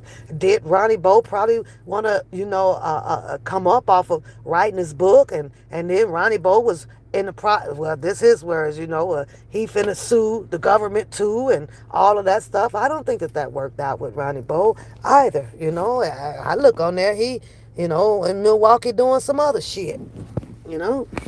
I'm just saying. But this whole Mandu do do do do, I'm like, okay, how? First of all, answer me this though. Maybe you know, Pedro. How would she even have made a case file using him? How you make a case file using him? Like R. Kelly been gone. Like he literally been gone. And if that's the case, how did Sharon come up to with the idea of using this guy if there's a new trial and he would be there to testify on behalf of R. Kelly. I mean, I get it. He can probably testify on the character. He want to talk about how R. Kelly was up in Chicago metropolitan. Okay, well, we heard that. Everybody said he's a good guy. He's got a good heart. R. Kelly didn't even told you how he was on this or this or that, right? So what is it that I don't know? What is it that would be convincing differently? Like what? I don't know. I'm just saying, Miss Denise. Hey, hon. I just kind of look down here a little bit more, but I'm just saying. So I don't know. I don't know. Sharon. See, I'm gonna call her Sharon because that's what she came out here as. So it's Sharon it is. I don't care who people are. If that's the name you want to be, that's the name we gonna use over here, Sharon. But wait, you need to lay out all them questions on cross-examination, Sharon, and make sure that you didn't pick the right one to be coming out here as a spokesperson for Mr. Kelly. But you already do know, right, that question is going to come up. I mean, if you're going to get them up in there, right, to testify about, has anybody offered you or done any favor? You know it is. They're going to kill a whole goddamn mockingbird. That's going to be it. That's going to be it. I'm trying to tell you. Soon as he say, well, yeah, I talked to Sharon Winbush, and she says that if she can get me money on my books. I'm trying to talk Latino, Mexican, or Cuban or Creole and stuff, right? But I can't seem to pull that off. But yeah, and so I did. They're gonna ask him, well, whose show did he call in on? And they're gonna say, well, I did show over on what's that man name? I can't think of that damn man name. And then she had me do show over here, and then she was over, and I think it's an R. Kelly community, and she was telling everybody to donate to me, it'll help put money on my books, and I know nothing. Is this Sharon Winbush in the room? Oh, I just remember. I only spoke on phone. And so I don't know how she looks. We only spoke on phone. Share. They got there both really finna snatch that goddamn man off that damn stand. Or we rest. No more questions, Your Honor. Hell no. Oh shit. I got a good idea though, Sharon. I got a good idea. A fantastic idea, Sharon.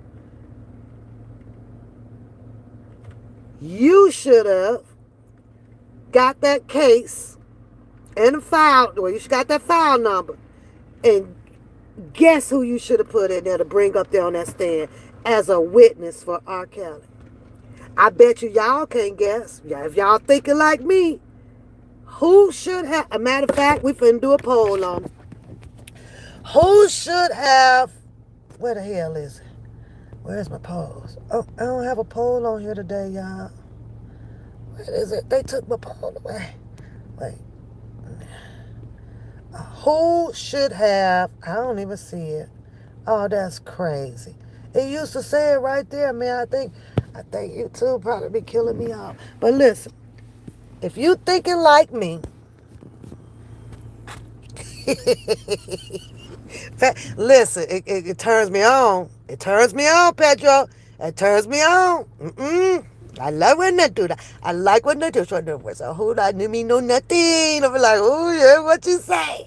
What you say? Boy, say that shit again. Yes, but y'all can't take a guess, huh? 22 people watching this chat, and y'all can't take a guess on who Sharon name should have been in that paperwork that she trying to send off to Homeland Security to be a witness. Cause this is just who I listen. I think I'm gonna go on and tell y'all. I think she should have used Bookham on the stand. I think that since Bookham knows everything, but why would she not send everything and say, but use Bookham? Bookham up there. That's what I think. Makes more sense to me to do that. Why would she use Bookham? Why not? That's the godson. He was sent to school by R. Kelly. He helped raise money for R. Kelly. He has been in the camp, so he knows who was there and who did what. So all that stuff that the prosecutors presented, he can prove that ain't fault, that all that stuff was not true. And guess what else? He got the golden goddamn video. He's got the one that can prove that that's Damon Price on the video. Why would Sharon not put him in paper? I don't understand that. The perfect goddamn candidate. Yeah, he is. hmm I think so. And I'm not going against my better judgment on this one. I could feel it. I could feel it. So, Sharon, you might want to think about that and consider that. Because you know Booker would be delighted to go. He would, shit. He'd be down there twinkle toes and all. Putting him up on that damn stand. He gonna even talk about the time when Kelly had the pneumonia or the flu or something out there at that hotel, and him and Kip, checked in with him, and then they left, and then they went over there to some club and stuff with Red and them. He talk about that. Red and them that was on the freaking news with Gloria Allred. He'll be talk about that shit. Oh shit. Oh, happy people, baby.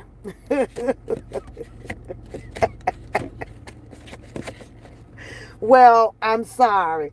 I don't think using Mandu.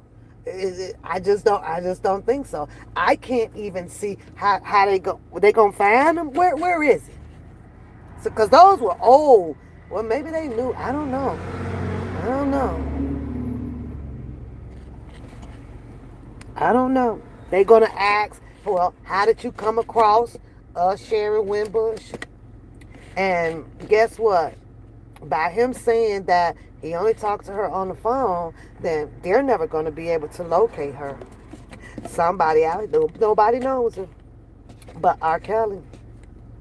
And R. Kelly said that, matter of fact, he said it on the Natasha show. He says yes. And Bookham, he did Kelly, this came out of his mouth on the Natasha show. And you keep sitting over there saying that, oh, the Sharon Winbush that worked for R. Kelly was a spiritual advisor. And that's not what R. Kelly said. R. Kelly said that she was a nutritionist. That's exactly what he said. And I don't know if I could find it on this phone, but I'm telling you, that's exactly what he said. Shit about he had no Sharon Winbush as no freaking goddamn spiritual advisor.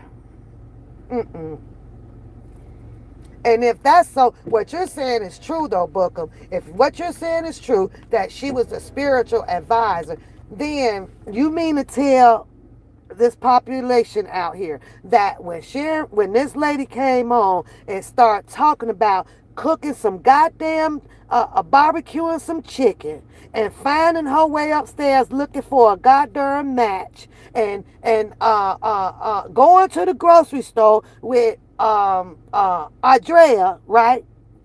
Andrea, right? All of that circumvents around getting some food to cook with. Because other than that, was she child caring? I don't, is she babysitting at some point in time? But I'm just saying, some just ain't adding up here, ain't adding up at all with y'all story. Nope, not at all. And then to turn around soon after that, though, Bookham, right? Because she was mentioning Andrea's name so much. Now they get into it. Oh, better yet, why don't you contact Andrea Kelly? At her and ask her who was Sharon Winbush. Because the same lady that you're arguing with is the same lady that was arguing with Andrea about some goddamn, I don't know, somebody being pregnant. I don't know, because they was doing the underlay for the overplay. But maybe you can get that. But I know because of the way that you act, you perform out here, then you're going to come back and say that all of that was shits and giggles. Yes, Andrea Lee. But maybe you could get an answer from her, because they got into it really hard out here. They sure did. They sure did.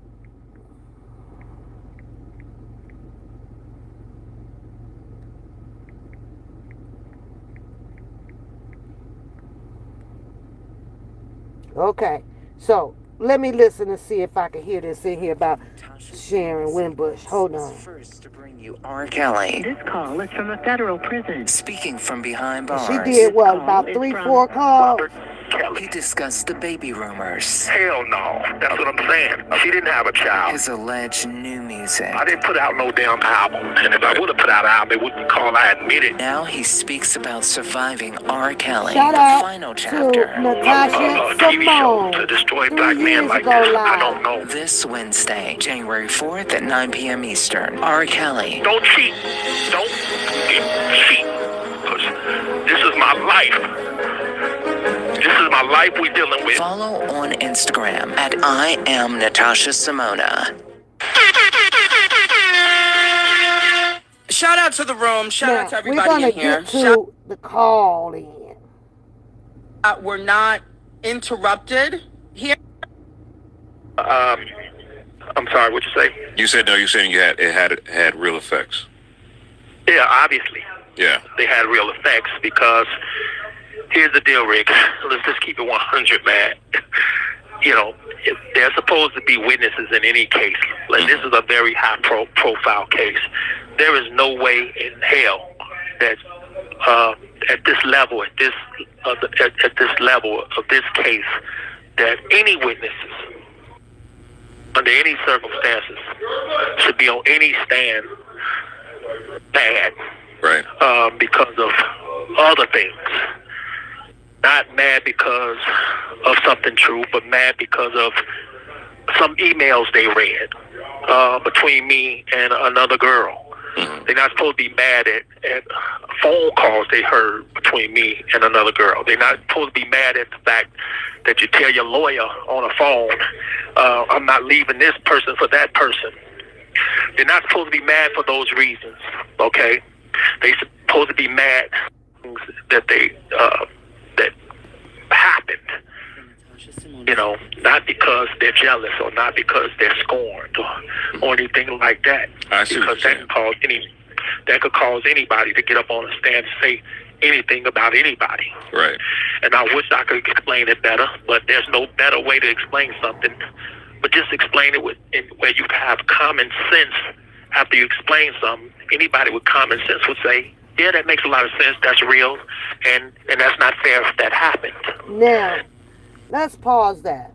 See, because you and us, can understand R. Kelly's argument that he's trying to make about how the government allowed these people to take this stand against him based on stealing his emails, coming across some things that were text in these emails or written in these emails that feud each other, one more so than the other, because one of them now is so heated about it, whether if there was a promise for a promise ring, or we gonna get married and I'm gonna get rid of everybody and we gonna settle down and have a whole family, right? Whether if it was that would be R. Kelly's argument, completely understanding.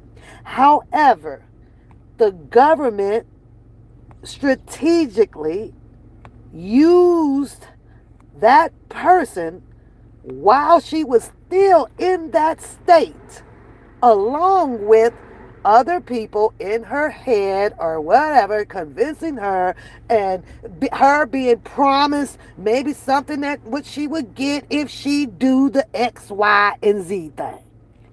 She did that. She sat up there. Was it against the law for the government to have done that? Was it against the law?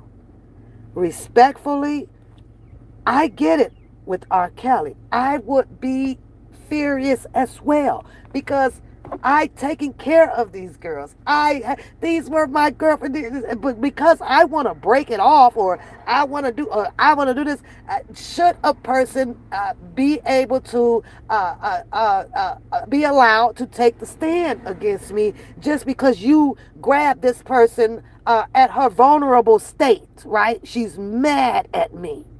She's mad. Well, guess what? It was a perfect time for them to roll right on in up on her now, being young, and they ended up doing the most. The conversing, the offering, the this or this or that. And so she did this shit to R. Kelly. My question, though, to Bookham, how are you going to undo this?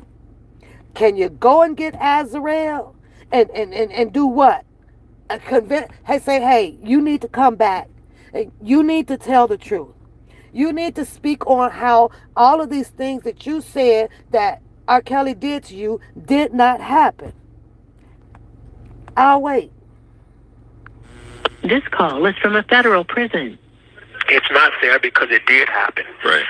I didn't do a search warrant. I don't know the first thing to do a search warrant. A federal agent did a search warrant on a BOP's officer's computer. And if you find criminal activity, what does criminal mean? That means you're doing things illegal. Right. Okay? That's why it's called criminal activity. And if they found, which they did indeed find criminal activity on a computer showing that all of my phone calls and emails were indeed stolen, not only once, not only twice, but 153 times. Now, come on, Rick, man. That there. Is that BOP officer in jail? Was that BOP officer arrested? Where was the legality, technical form that could have been applied in the trial to help R. Kelly win and arrest these people that did this to him? They argued it. I don't remember how the prosecutors argued it on the cross or sidebar. I don't remember that. But why did nothing happen? Other than this lady just upped, resigned, left, got her pension and everything. Where is your fight for that, Bookham? Or you guys you're done with that? You're not going to keep pushing to have this BOP officer arrested? Because that's what one of his arguments was. That was one of the satisfactions that he was looking towards to also.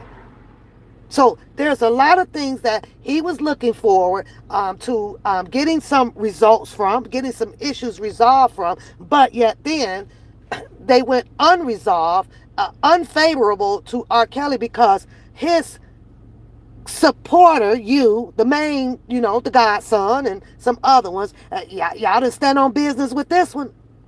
You didn't keep up a big fuss about this one.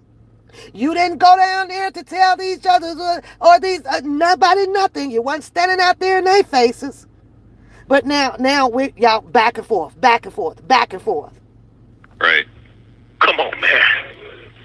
Okay, you can think whatever you want to think about R. Kelly. Mm-hmm. You can say what you want to say about R. Kelly. You can have your opinion. You can have your feelings, even though you don't know me and never met me. But facts are facts. Real crime is real crime. Right. This lady was never arrested. This happened 4 years ago. In my opinion, and in my fact, I should have never even gone to a trial as far as I'm concerned. Mm-hmm. Because this happened in 2019. It was the search warrant done in 2019, 2020. Okay, by 21, it's just a computer. That search warrant and all. Mind you, though, Bookham, because I believe your live yesterday was about how you got hold of the indictment. You finally got it in your hands. Not only that, you actually sit over there and will pull up, some other things that someone is favoring you to give to you. Okay? Now, how is it that you've been around all these years and you heard that this information came out? I don't know who broadcasted it first or if it was on the news or anything like that. I'm trying to see, why didn't your security and all of this you can do, didn't find out who exactly that person was before she resigned? You can do everything else. You can pull up everything else and where everybody else is at, and you got people all up under you, and they can do this. How come y'all ain't find? How come you ain't find that? Where you find that? Why was that hell? The crazy thing is that he's over here. Oh shit.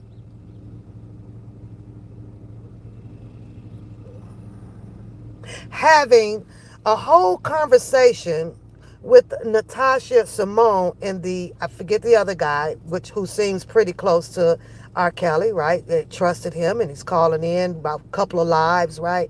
But you don't have a live with R. Kelly calling in so that he can speak to the public on all of these matters that he felt was harming him, that was keeping him locked up.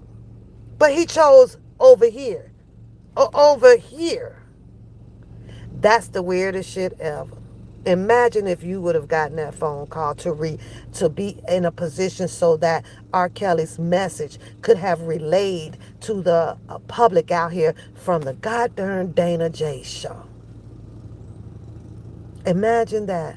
This right here would have actually probably had quite a few people looking at you like you say you are the king. You're the king. But the king is the king of the R&B is over here with a much more intellectual conversation with some meaningful people who was down to business, getting his story out here so that the public can hear it from the horse's mouth and understand what he is talking about. See, I know if he would have came over there though with you though, Bookham, man, we'd have probably heard every other fucking word, and then it would have been a joke in the middle and some giggling in between and on the end. You gonna probably want to talk about the basketball game that you had down there where you almost fucked Don Russell up. That nobody, my phone, right? Nobody but the people was down there, and I ain't even heard nobody come out about that to validate it, other than Don Russell himself saying that was a lie. I can't even imagine that, because I'm thinking like, if this is the R. Kelly that people speak highly most of, right? Then, and if you up in there and you finna start a fight with him, it's over a basketball game. I was like, R. Kelly, you got to go.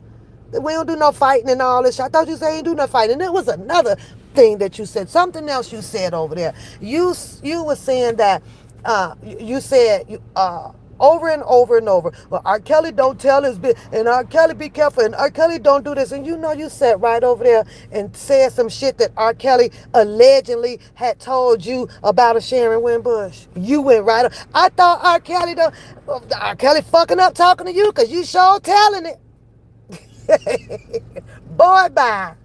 That information has come to some kind of Another conclusion. thing, just like the cousin for the Levi, he sit out here and say, well, my cousin, he don't even call nobody no B words. And R. Kelly got a whole goddamn song calling people, saying the B word. Really?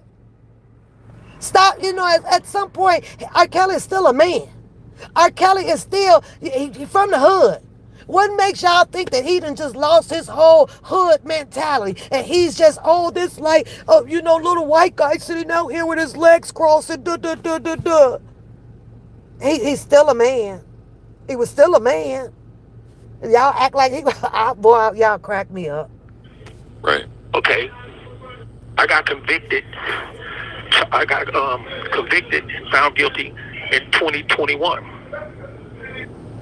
So somebody already knew from 2019 all the way to 2021 that these things had happened to me. That these crimes was committed against with the witness on the stand. He's not saying a all these frequent horrible cusser. things. You can tell Because that. they're mad No, because he's not what frequently somebody with it. showed them, which was some But illegal he is contraband. definitely human with it. And if one comes out, then it comes out. Oh, well. It doesn't make him who he wasn't, is. He's still R. Kelly. He's still Robert Sylvester Kelly. I cussed.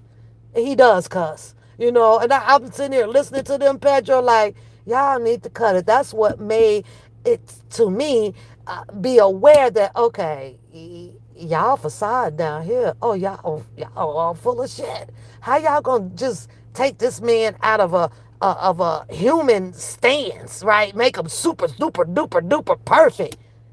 No, that was a red flag and a killer buster for me right there. Don't do that. Don't do that. And if that can happen to me, nobody's safe. It's just nobody's safe. The system is compromised. Right. And it's not supposed to go that way. Could you say, if you had to put it into your own words, just straight up, like what is this really about? What is this really about? Why is all of this stuff happening? Yeah, let's hear You know what it's man? really about. I swear to God, I pray to God you understand what I'm about to say. I can't say what it's really about right now, because to say what it's really about is to go into the actual case and to go into the actual thing. But let me tell you something, bro. If you really step back from the tree, if anybody was to step back from this tree, they would see a whole forest of truth and conspiracies and jealous people that I fired going back 30 years who was stealing and taking my money because of my ability, my disability, as far as reading, writing, spelling, and things like that. Now that's funny because my optical heard and seen a Don Russell going down a list of people written on a documented paper. Now, after he said that he sat down with R. Kelly, what's going on here, man? Your money is going over here, over here, over here, over here, over here. You don't own nothing. Now this was Don Russell word in so many words. But the minute that Don Russell started pointing out all of that X, Y, and Z was the minute that I saw you know who pouring salt on that show. Rightfully so, the messages and everything was getting back to Don Russell. All of a sudden, the same columbra of people out here that gets into the head of these attorneys and so on and so forth, right? They got into the head of that attorney down there. Then the whole disputable thing started playing out about the attorney and getting into R. Kelly's head about, oh, well, this ain't, and oh, he's doing this. And it could have been with Don Russell out here on social media. Who knows, right? But it wasn't until then. And that you kicking this off too? Because you kicked it off, bro. And you know you kicked it off. Every single body that came out here that had a little information to share, you kicked off the volcano. You did. I watched these people come on. I ain't hear them come out here and say, oh, well, with that boy and that boy. What they would do is reply to someone saying something to them about that boy. That's how I saw it. Now, y'all might have seen it differently. Well, now, in my opinion, after this whole stop the live thing over there, the filming going down and yeah, that, some shit just went left with Don Russell and R. Kelly. I'm gonna leave that right there. I have some other opinions of what I think, but what I think in my opinions don't matter to insert into something that is as real as what has happened, with this shit. That I had a lot of people. I had people that would tell me one person was stealing millions of dollars from me. Okay, I'm back. Steal money. Yes, I've had relationships going back.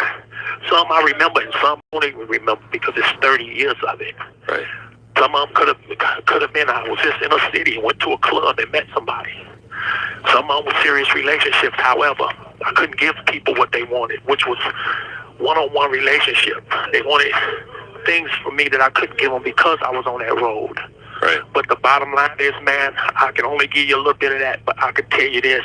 30 years of breakups, 30 years of firing people that were stealing from you, people that can't be in your circle no more, people can't shine with you no more, leaving a 30-year road of nothing but haters and people that's mad because, and they want to get back at you. And then here come a thing like Lifetime knocking on the door. People can jump at the opportunity to say, yeah, I want to get back at this person. And I tell you, when you're paid to come on a show and do something, that means it's a job. Because you're paid to do it. Yeah. Who allows I absolutely wish I had more time, but I tell you, man, it destroyed my life. It even messes with my kids from being able to have a career or be successful if they want to because of people destroying your name. How are they doing? How's your relationship with them? I have children that are adults. I have a daughter who's 13. I'm right here next to her. I wish I could find the timestamp. Maybe one of my mods will help me kind of go through it later on so we could bring that. I could run that back when he asked about Sharon Wimbush. It's all I ever asked for. But what I said about that BOP, disciplinary hearing officer, and for those who don't know what that is a judge. Mm-hmm. That's like a judge within the Bureau of Prisons. Right. And because of her, I didn't get due process. I didn't get a fair chance. You can't show my private phone calls and emails to another young lady, and then that lady gets mad at me and all of a sudden wants to flip on me and end up on a stand, man. Mm-hmm. So basically, one judge get away with it.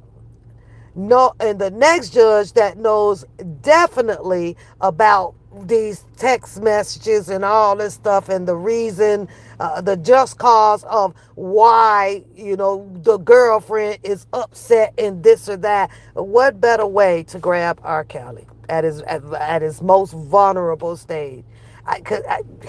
One judge gets away with it. And then they bring into another judge who was probably good friends with the other judge that left. I'm just saying. And in the public, I guess, what is not supposed to believe that the information that was stolen was, shared or whatever with the current judge that sat up there and said that, oh, indefinitely. She put that in that paperwork, y'all. I cannot express that enough. And I promise you, when I saw that, I was like, what? Like, I already made my mind up. You guys can carry on with the trial. But I'm basically telling you already how this is going to end. I was like, no, that word shouldn't be in there. I can't go through the whole context of it where, or if it was in, I don't know if it was a superseding indictment, but I have it downstairs, right? I'm like, what? You already know that he's going to be in here indefinitely? How do you know that already? But whatever. You can't do that. Right. And on top of that, you can't do it and get away with it. You can't do it and just conveniently retire. Because I feel like if she wouldn't have retired, then it would have been public record. And if it's public, then it's exposed. And we get it, R. Kelly. What makes sense to you also made sense to us. However, they have their way of working around everything to make it work for them in their favor. They just have that way, But I'm trying. Let's be very upfront. I don't want to see Tim. Hold on, because I know it's like 3-4 of them. But anywho, They I'm didn't not get going to sit charged, and didn't find get them. suffer no kind of consequences because All of them today. It says the law. I just kind of wanted to find and share that part and even where the people who wrote it. That's right. he actually spoke, Yeah. spoke Those are about. crimes, real crimes that have real effect. Hold on, let me end that. Shout out to Natasha Simone, right? How he ended in one of those calls that he called in on, and it might be that one. I'm just kind of skipping through it, but that's exactly what R. Kelly said. He says, "Yeah, I know her as," he says, nutritionist. He didn't say anything about whoever Sharon Winbush is being no goddamn spiritual fucking. He didn't. So I don't know. Maybe there's something that Bookham and Sharon Winbush discussed when they were having those long conversations, and they were probably telling each other about what Drunken Larry motive was or what Levi motive was, and then Bookham, he go over and have his fun time with Drunken Larry and them, and then he telling them what Sharon Winbush is saying. I'm like, you know what? Y'all better go on with this clownery stuff. This shit is funny. You know what? Hit the like button, y'all. Share the channel. I enjoyed you guys coming out and vibing with me over here, even though I was gonna do this live with nobody in here. One time I'll be like, let me put this live just on note, because you can set it where you don't see no chat or none. But I was like, well, that's not nice. I want to talk to the people out here. What am I doing that for? But anywho, it is what it is, and the saga continues. I swear this lady is always pulling something out this dang gone garage, like every week. You would think she having a garage sale, or she done finally got it arranged to her likings, but I guess obviously not, because every time I drive past here, she got some more shit out. She's got more and more and more and more. But it is, and just watching this fight, it just proves to all of us that, okay, maybe these people really wants to be, something or of course, there for R. Kelly. But that's only up to you to make that determination and to believe what you want to believe. And over here in my neck of the wood, I ain't convinced at all. None. And the thing that makes it so unconvincible is that look how they carry on about it towards each other. They won't even get together to go do the whole freedom campaign together. They want to fight against each other about who's doing what and who ain't real and who ain't fake and who done did this and who did that. Now, all of them kind of have the same demeanor, speaking of the three that's out here, right?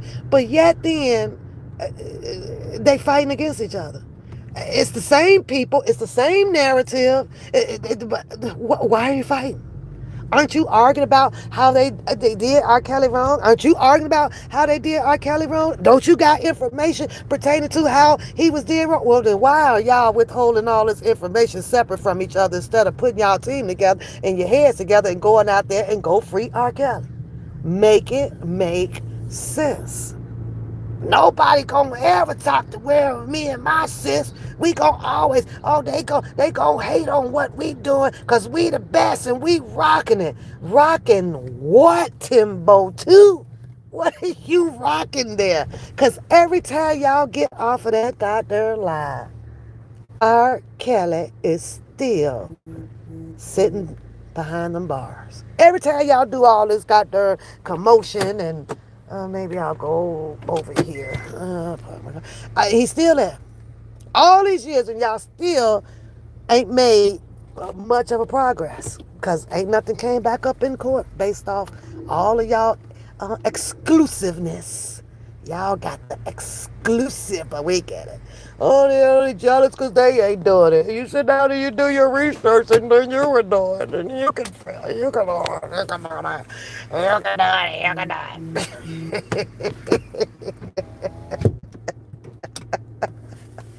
Shout out to them for putting in all that work. Maybe that's what they want.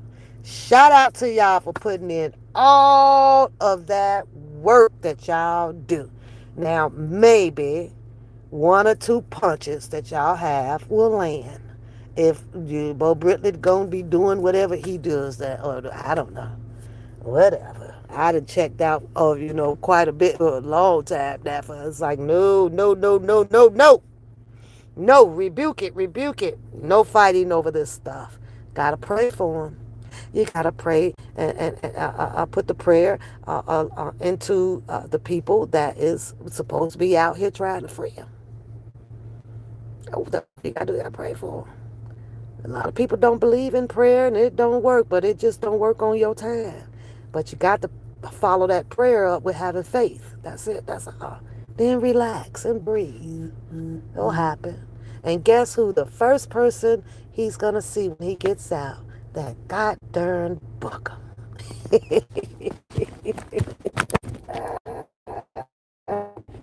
Y'all have a good day. Happy weekend. I get to sit around for a little bit, which I am going to do. And I keep promising to bring my butt on here so that I can have some fun with that goddamn pop-on show that I said I'll get around to it. I'm going to get around to it. But since y'all be acting like y'all don't want y'all girl out here, I just take my time coming down here. Like, okay, I don't know if y'all want to do a show, y'all want to come on, y'all want to talk. What do y'all want to do today? Y'all have to shoot me some little bit more ideas. There's a lot of cases I just don't watch. I just came across one case, right, where I guess the man shot the mom and then drowned the kids. Those be devastating to me, y'all. I can't go into all of that stuff like that. That shit, I don't be wanting that stuff on me. I don't want to be thinking about it half the time. Like, can't we find like, I don't know, something to talk about the Bozo show or some shit? I can't do all of that draining stuff. Like, I'll get to reading it and I'm listening to the news. I'm like, oh no. Because there's a part that you care. And you have to, rebuke it, stay away from a lot of it tapping into your mental. I believe that, and I say that. Let me tell you why I say that. Because watching the repetitive acts from humanity out here still going on. So somewhere, this guy or this lady or this child was sitting up watching the same stuff. Somebody's killing somebody over here, somebody's drowning. And next thing you know, he ends up being a person committing that same crime at a different time. It's like they see already what can happen, and in trial they learn all this stuff. We're learning every day. It's like, now I'm not saying that to say that okay, my mind's that weak and because I seen John go down the street and shot up a house and I'm gonna go in the opposite direction and shoot. That ain't what I'm saying. Hi, Miss Brown. That ain't what I'm saying. But what I'm saying though is that I do believe that this is why we have all of this repetitive criminal acts out here. It should be taught right to you on TV. You know, we watching that man, who executed the Eternal Eight, right? And for them to sit up and say, well, he was what I think he was military for a short period of time, and he was this and he was that. Then he called his mom and his stepdad. He called his stepdad, yeah, and his mom, right? And he was talking about how some things are taking over his mind and his demonic. He feel like something bad is going to happen, and then they want to pray and they want to do this and they do that. But yet then he still came right on out, shot one of the moms, and then she executed them freaking eternal eight babies. Like, you think that that's not going to happen again? Well, it did. It just wasn't as many babies. There now, I click on the show. There's another guy. He done shot the mom and drowned these babies. What? So in my mind, I'm thinking this man must have watched, like, oh, this man, like, what, we just finna keep doing this? I think that way when it came to all of these school shootings. How these kids are, you sitting up and you watching this, and oh my God, I could get hold of my dad's gun or my mom's gun just like Sammy did. Oh well, I don't like somebody at school either. So if Sammy did it, he walked up to the school. Let me see how he do this. Okay, he got a jacket. He got the gun. Okay, he got the silencer. He got this. I'm finna try. And then guess what? Now he gonna do it. Man, it's a repetitive criminal cycle, man. And I think a lot of it is, we watch it. And I just try to steer away from that because I don't ever want to be in a situation where I am at somebody. And what's up in my mind is, oh, I remember how Johnny went down the street and blowed up the trees. Well, guess what? I'm finna go down the street and blow up the trees too. I ain't finna do that. I want my mind to be clear all times. If I'm furious with somebody and I done yipped and yeah, did that. Now I'm over it, right? But my mind's clear. I don't want to recollect something that into finishing off why I was furious. Why I'm mad. I don't want to do that. I want to be mad. I'm going to get it out. I'm going to get it over with. My mind is clear. I'm on to something else. See that, Pedro? Too. It's just repetitive. And we'll never understand it. We blame it on everything.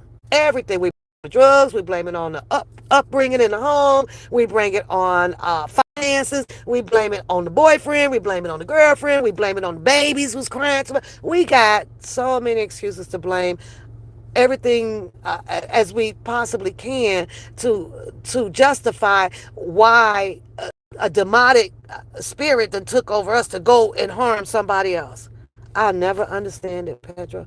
And I'm glad because that's part of a mental world that I don't know. And in my family,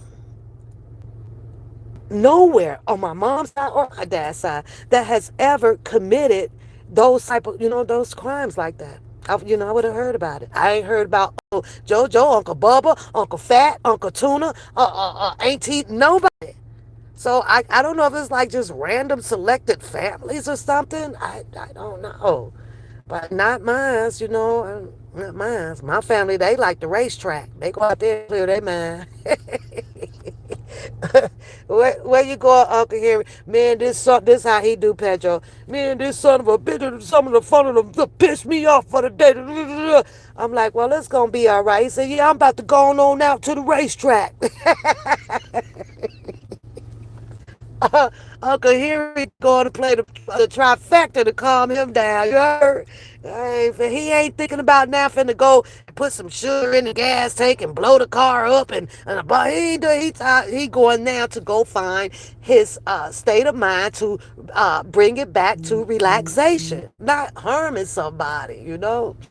Oh, Hilton sending me an email. Oh, you want 100? I'm not booking at the Hilton yet. Stop it. Just stop it. But it is. It's sad. But Pedro, do you ever ask yourself, is this the way that part of the world is supposed to be? Is this, are we actually repeating, uh, the people in the Bible from the Old Testament? I'm just, it's kind of scary. I love the Bible, but there's a lot of stories in the Bible that I prefer to not read. I prefer to not read. I don't want to know about them. I want to know about, Jesus did this to somebody. So I don't know.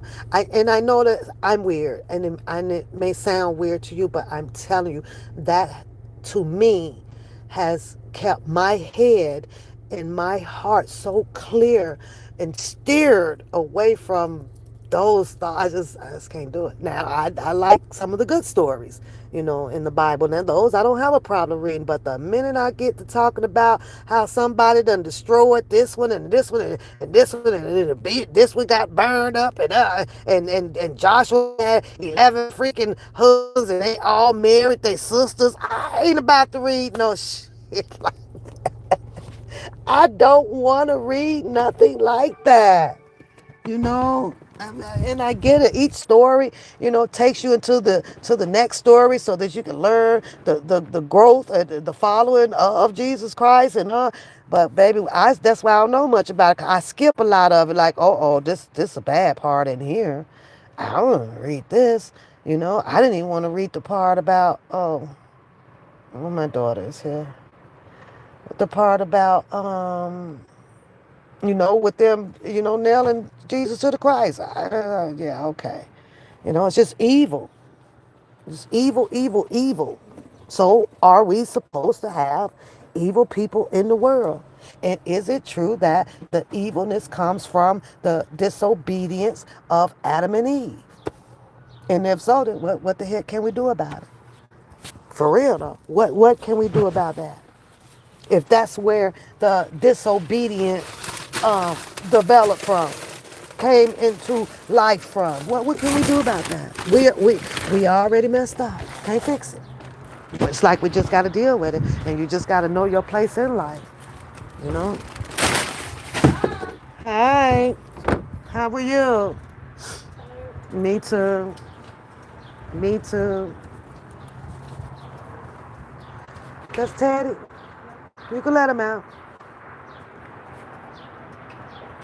She need to give me my car back, Pedro. My baby took my car.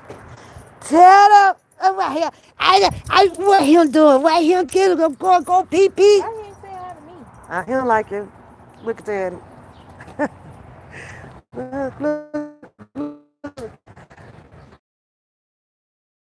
Why I'm talking to him like he an infant, Pedro? Show there. Oh, wait a minute. I got the phone up. Da-da-da. She set up all night by herself, throwing these little braids in her head. For the first time. I felt so bad for her. For the first time. I was like, good night. I got up at 3 in the morning. She was still up. First time. Where he going? I need car wash. Yeah, you do. You need to, does Mr. Splash is on my current car. Oh, I need to unlock it? I'm going to do it. Tell me when you want it, because I'm going to lock it back.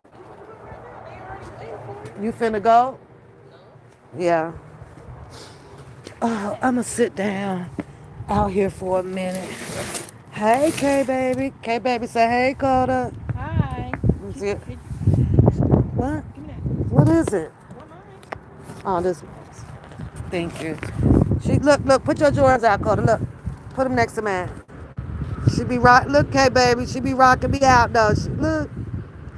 Oh, look how she keep her mama. Look how she keep her mama. I heard some more new ones dropping. Yeah. You gonna like them. They really, good. Like, I hope you like got, these. Yeah, I heard tomorrow. Yeah, no. Next week? I think so. Yeah. Okay, well, you got to grab me up here. They all black like these. Yeah. And then they got like red right here and then red right here. Oh, you gonna put mine up?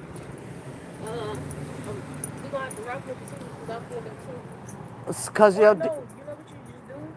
When they drop, you need to go there to get your size set. Well, you gotta tell me when to come. Because I'm setting my size aside. I'll pay my price for mine. I just gotta get. Okay. Oh, you can still use Get it. out of there from that rabbit. We can still Come use here. my discount. But I'm saying because I'm not going to be able to hold two. Okay. So, You just got to call. Let me know when to come up there. yeah. Those rabbits, they got babies in there. Ted, leave them alone. Well, don't let his old ugly butt out. Use him down there. Look at him, crazy butt. He crazy. Ted up. Okay, baby, how you doing today? Girl, she set up, I mean, all night. This is her first time trying to do her hair. I guess she was bored. I don't know. Oh, Lord. I got to go clean up the poop. Beauty say hey. Hey. Yeah. I don't think I have any. I'll get this one, Coda. Hold on. I got to go pick up the poop. Pick up the poop. Pick up the poop. Whip up the poop. Kick up the poop. And then he be telling me, just leave it down there. It's good for. Oh, I can't reach it. Oh, I have a bag in my car. Let's see. Oh boy, she brought me one. It's the only bag. Yeah. Look at him, K baby. He everywhere. He all next door. They big dog run up out of there on his ass. He better know how to run. He better know how to run. But we gotta pick up the poop. Pick up the poop. Hey, let's go. Inside.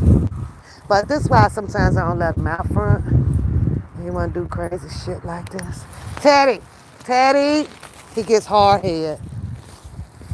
Pick up the poop, pick up the poop. All right, there we go. It's in the bag. Ted, let's go. Come on. He does. He gets real freaking out on the front. And then I try. Let's go inside. Get your butt. Get gone. Get gone. You better get in that house. Let's get in there. He probably go right down to the other side. And I'm gonna pop him. Ain't no sunshine. I said, get, hurry up. Teddy, get in the house. What I tell you? Little hard head ass. He don't know how to act when he just like it's brand new on the front. I don't understand it. But y'all know what? Let's go check on them bushes, right? Now, I know I probably won't even get them till next year, y'all. I don't know. But check them out now. The rabbits and squirrels, they really had eaten my bushes down so bad. But, so we got nothing over here. Let's start coming. Got one. I got more none yet. So, but look at these. So we had to wire these up right because they had ate them all the way down, y'all. So now they can't get to them. Now they grown. Look, I'm so proud of us. I'm gonna clean all this out on vacation. I got vacation coming up. I'll be out here some more getting these done and stuff. Right now it's too busy. I ain't gonna let it. We'll let it do it control right now. Look, they will come up. Yeah, this one here, spot. So I'll be out here on my week of vacation and kind of getting back in tune, checking back out here on this yard. But right now I'm too busy. Yeah, he said no. And I still don't know what is about eating grass. Is it medicine? What? He do this to go and choke himself? That's just crazy. How does he know not to choke it? Look. I don't get it. I mean, like he a horse or something? Like horse eat grass. Why does dogs eat grass? I gotta look that up. I'm gonna have to Google that. Cause he sure do. He sure does. Like why? Ted. Okay, but do he be choking like this? I really gotta get this tree down, y'all. I know these people won't. I think he told me about 1,000 or so. But I gotta get this tree trimmed down, baby. This tree is catching hell, and it's all up over there. I gotta get all that cut. I need all of that right there trimmed. Get it from up over there. Yeah. So, knowing me, I might call somebody out while I'm on vacation, see if they can get me in, get that tree down. I've been saying that for 2 years now, but then it's steady growing over and over and over. When they need to stop growing. Teddy, Teddy, why are you ignoring me, bro? What is wrong with you? Teddy, Teddy, don't you eat that. Don't you eat that. Oh, well, I hope so, as much as he be eating it. It's a form of meds for the dogs, Pap. So, but yeah, but, cause he sure be, he do that, and then next thing I know, some of it'll come up, but I just don't understand that. Like, stop eating it if it's gonna make you choke and crap all day. Like, what the heck? I would never eat no more of it, but, and this is weird because I don't think I've seen him eat any out back, but he's out front eating it. I don't know. So I need to we need to get I guess he gonna cut the grass sometime this weekend. Hi, man. I don't know. I don't know why I was that grass. I don't know. Yeah. But y'all know what? I just, be having my little piece to say. Wow, I don't know. And I know a whole lot of y'all don't give a rat's butt. But I just be having my little piece to say. That's it. That's all. Without, I don't want to, I ain't trying to get entangled or argue or beef and all that stuff with nobody. But I will have my little, YouTube show that allows me to express my freaking opinions about some things. You can't do that. They think that you're attacking. Like, what is wrong with you? Nobody's attacking. I'm just disagreeing on some freaking things. Like, ugh, you know? And I don't know, and all these people are grouped up and blah, blah, blah, and so-and-so, so-and-so, Well, I think y'all should ungroup and y'all three get together. Y'all putting out all that freaking word. Seriously, I just, whatever. Do I miss it? Yeah, a little bit. I miss zooming around. But, it was important for me to provide her safety and get to school okay on time, and not needing nobody while she was away. I think I was thinking more, where's my car keys at? I don't even know. I got my house keys. I know I'm glad to be out the truck, though.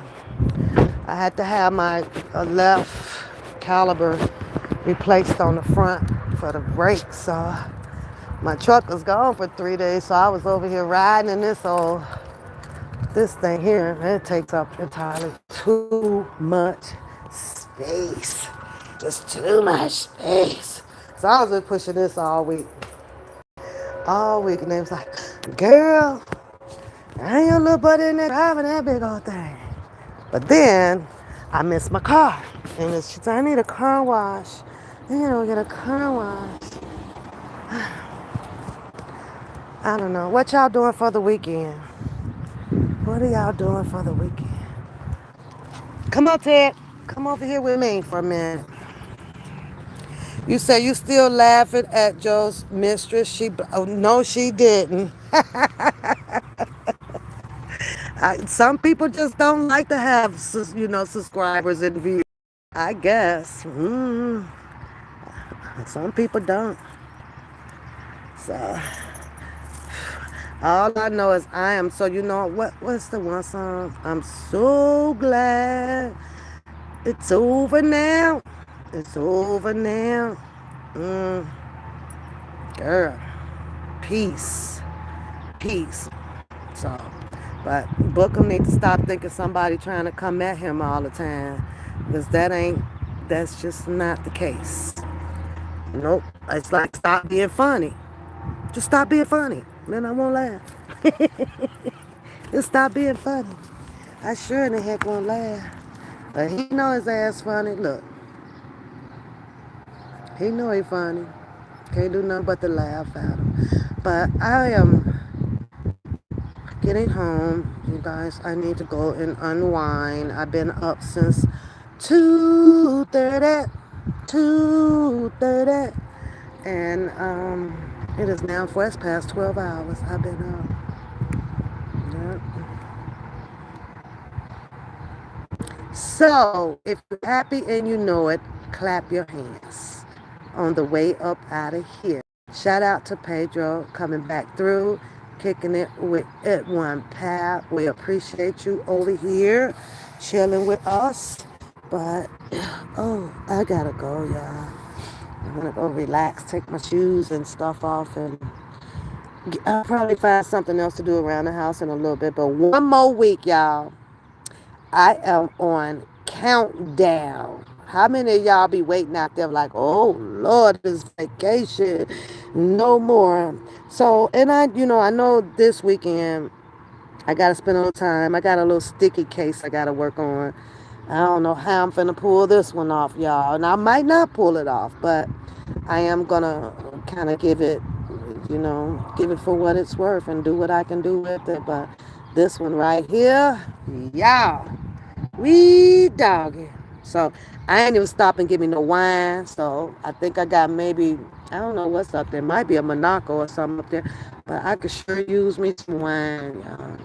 I ain't even stop and get any.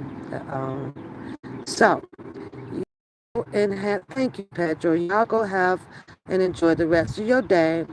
Turn your notifications on. I might feel like getting back up later on. I'm not going to sleep, but I'm gonna relax, and then I think I might do the balloon pop so we can have something to laugh about, or talk about, because it's not really a laughable situation. I think it's just it's a all around the way situation that happens with with a lot of relationships, man. But I think we need to check this out. I saved it. I have it. I know exactly how to get to it, beauty.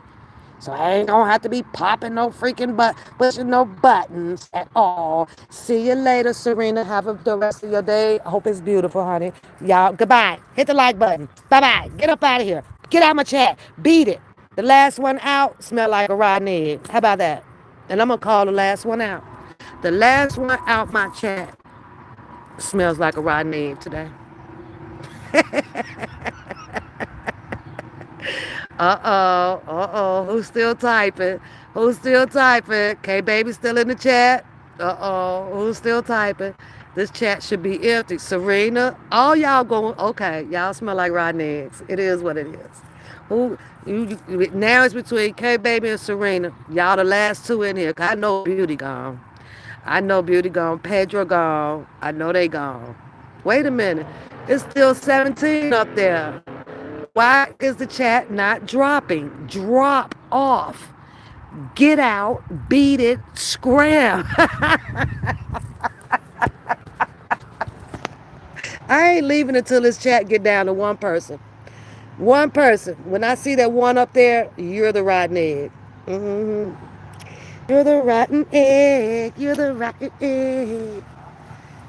16. It's getting there. Get on up out of here. Who's going to be the last one? We're down to 15. Now, when we get to 1, I want you to poke in the chat. I want you to pop in this chat so I can talk about your rotten egg stinking self. Come on, you can do it. Let's see 14. Can we get 14? We get 14. Oh my God. Do I need to get security to put y'all up out of here? We have 14. We have 14. Who's going to be number 1? Who's going to be number 1? Who's going to be? Now, I might change the plan. I might change the plan. Now, if we left with just one person up in here, I just might hit their cash out with $100. Why, you trying to see who the right I might change the plan. Okay, I think I'm finna change it. I'm finna change the plan. I'm changing the plan. I'm changing it. We at 15. Whoever, I'm gonna say that for tonight. I think I'm gonna do tonight. So whoever it, no, I can't say that because then y'all gonna, hold on, let me figure this one out. Let me figure this one out.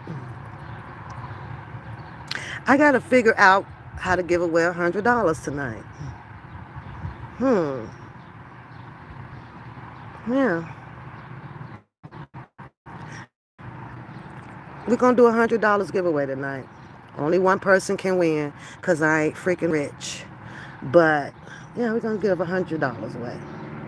So I'm gonna run the show, and then somewhere I might throw something out there, whatever, and yeah.